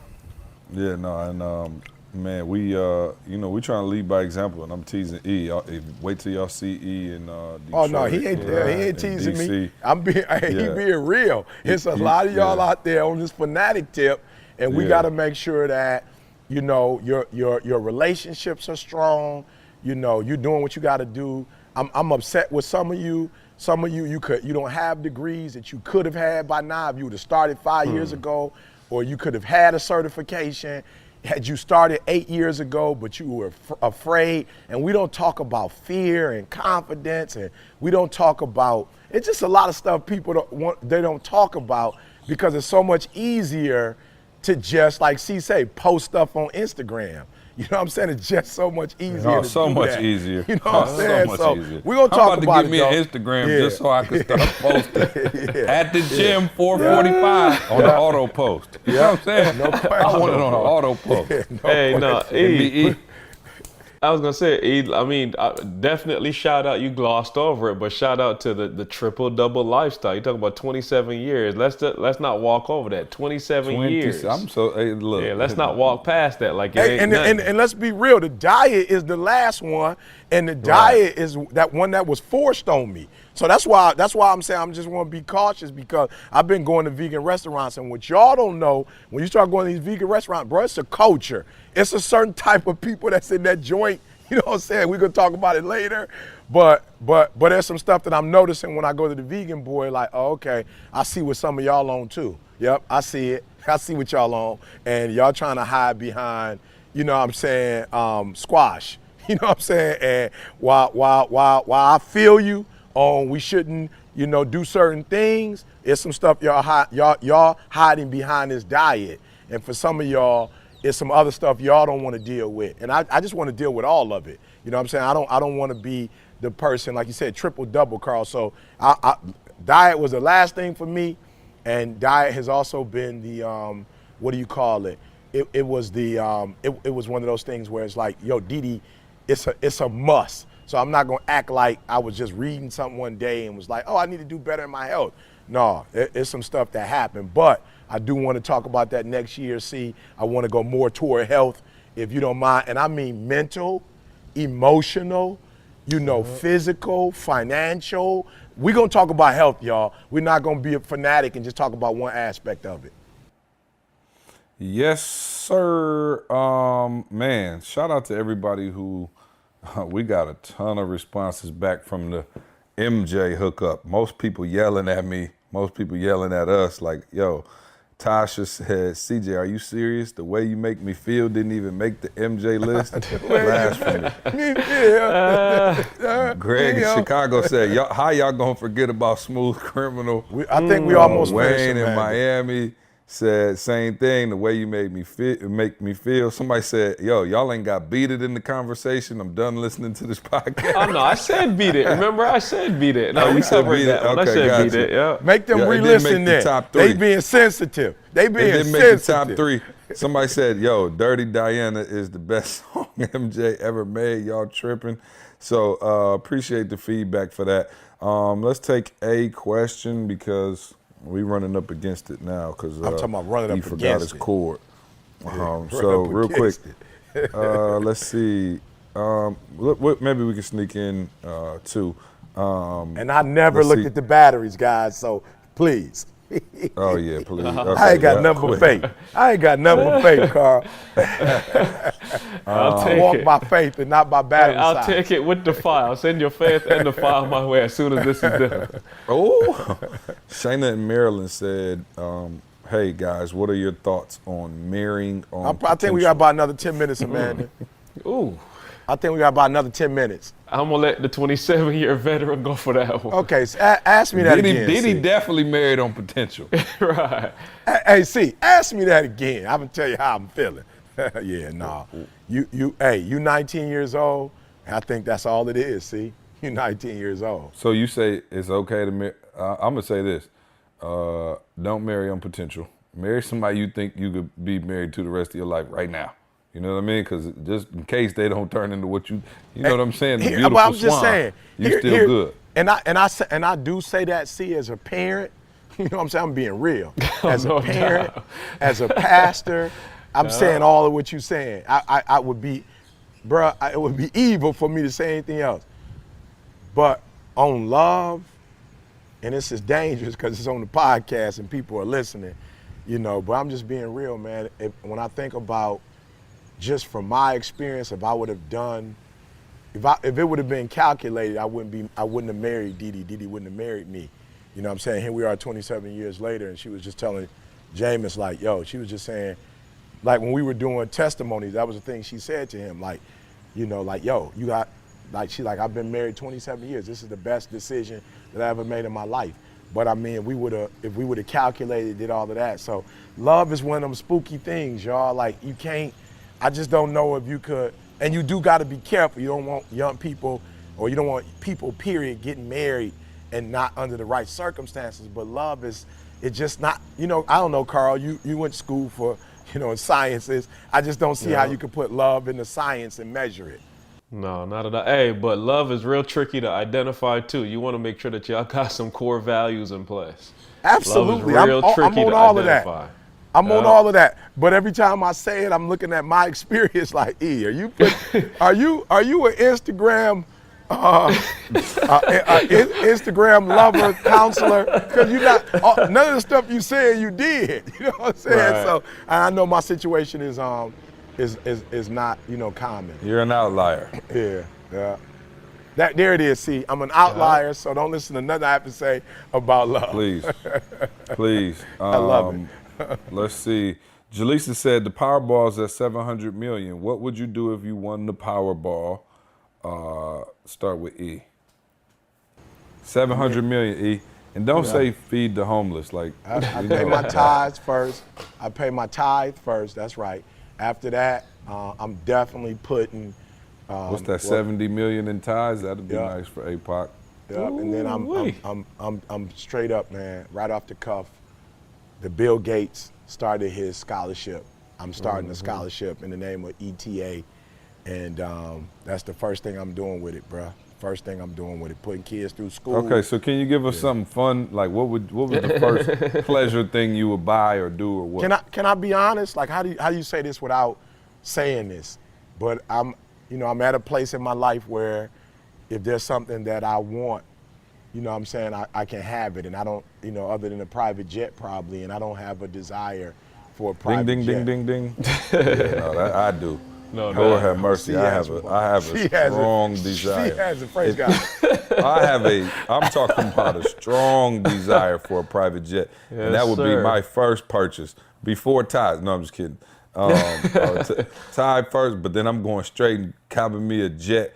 Let me tell you something, traveling with these babies, these kids, going to that airport, going through TSA. They randomly took off my pre-check stuff last time, my whole last trip. Like we had like 4 flights in a row. I don't know, they just decided like, we're gonna make you go through the regular hookup. I took off my TSA pre-check.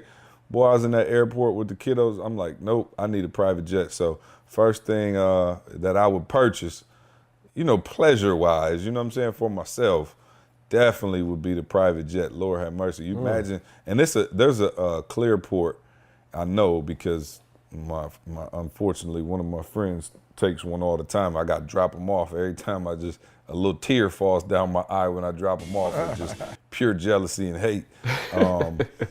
But there's a Clearport. Should we put this on a prayer list, Carl, before we 5 minutes. Should we just Listen pray to about me. a jet? The Clearport is 5 minutes from my house. Wow. 5 minutes, and you literally drive right to the airplane, park your car, and run straight up the steps.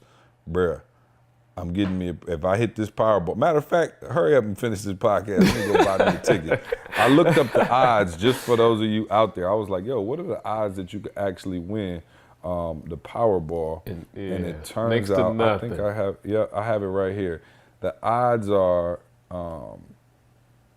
1 in roughly 292 million. So you have a 1 in 2, almost 300 million shot at winning. But if you don't play, guess what your odds are? You know what I'm saying? So I'm about to go get me a ticket right now. I don't get 10. I'm like, people who do that, I'm like, if I'm a hit, I'm hitting off 1 for sure. So I think it's $1. I'm like, wow, the lottery is crazy. I see, man, there's so many people. Every time I go to the gas station or something, there is like 50 people playing the lottery. I'm like, wow, people still play the lottery. But 700 million, I think that might be worth, you know what I'm saying, just to purchase, just to see if the Holy Ghost ready to bless me with that private jet. So, Carl, what would you buy? So because you already got the private jet and Eagle had me working in all his charities, those two were covered. I'm buying a private island. I'm just going for an island. I can get there and just spend, me and my family could enjoy. You might be able to get Barbados for 700. I'm talking about, I'm trying to get the whole island. What you say, E? I said it makes sense. You're from an island. It makes sense. Oh, no doubt. Yeah, I'm trying to get a private island. Now that I'm exposed and know that exists, I'm trying to get a private island so that when I do vacation, I can do that 120. I'm talking about no Wi-Fi on that island. All I need is to borrow CJ keys to the jet, fly over there, and we just chill for however long and come back and work in East Charities. Hey, I'm mad. Carl think we gotta hit the Powerball to get a private island, and Tony got one, and I don't think he hit the Powerball. So, you know what I'm saying? We got to get our faith up, Carl. Yes, sir. Send us some of that faith you got on that battery for the private island and the private jet, and maybe we won't have to play the Powerball. So, with that being said, any announcements? Shout out to our Breathe U fam. Listen, man, breatheuniversity.com. Come join us, man. You trying to get your health right. You trying to get your marriage right. You trying to get your body right. The whole 9, like, yo, come join us at breatheuniversity.com. We're doing some amazing things. Now is a great time to come join us, man. People are going to the next level. We got authors, we got speakers, we got business men and women, entrepreneurs, crazy stuff going on in BU right now. It's a family atmosphere. E is leading the charge with the vegan health boy, keeping everybody accountable.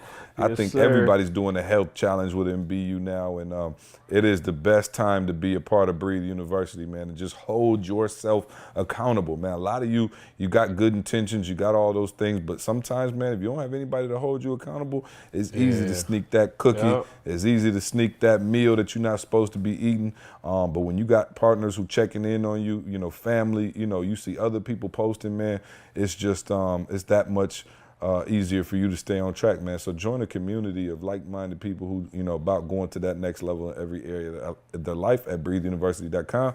E, hit us with a nugget of the day so I can go get Trey ready for school and we can get up out of here. All right, so here you go. Stay positive, guys. And I mean this with all my heart. Stay positive, even when it feels like everything is falling apart.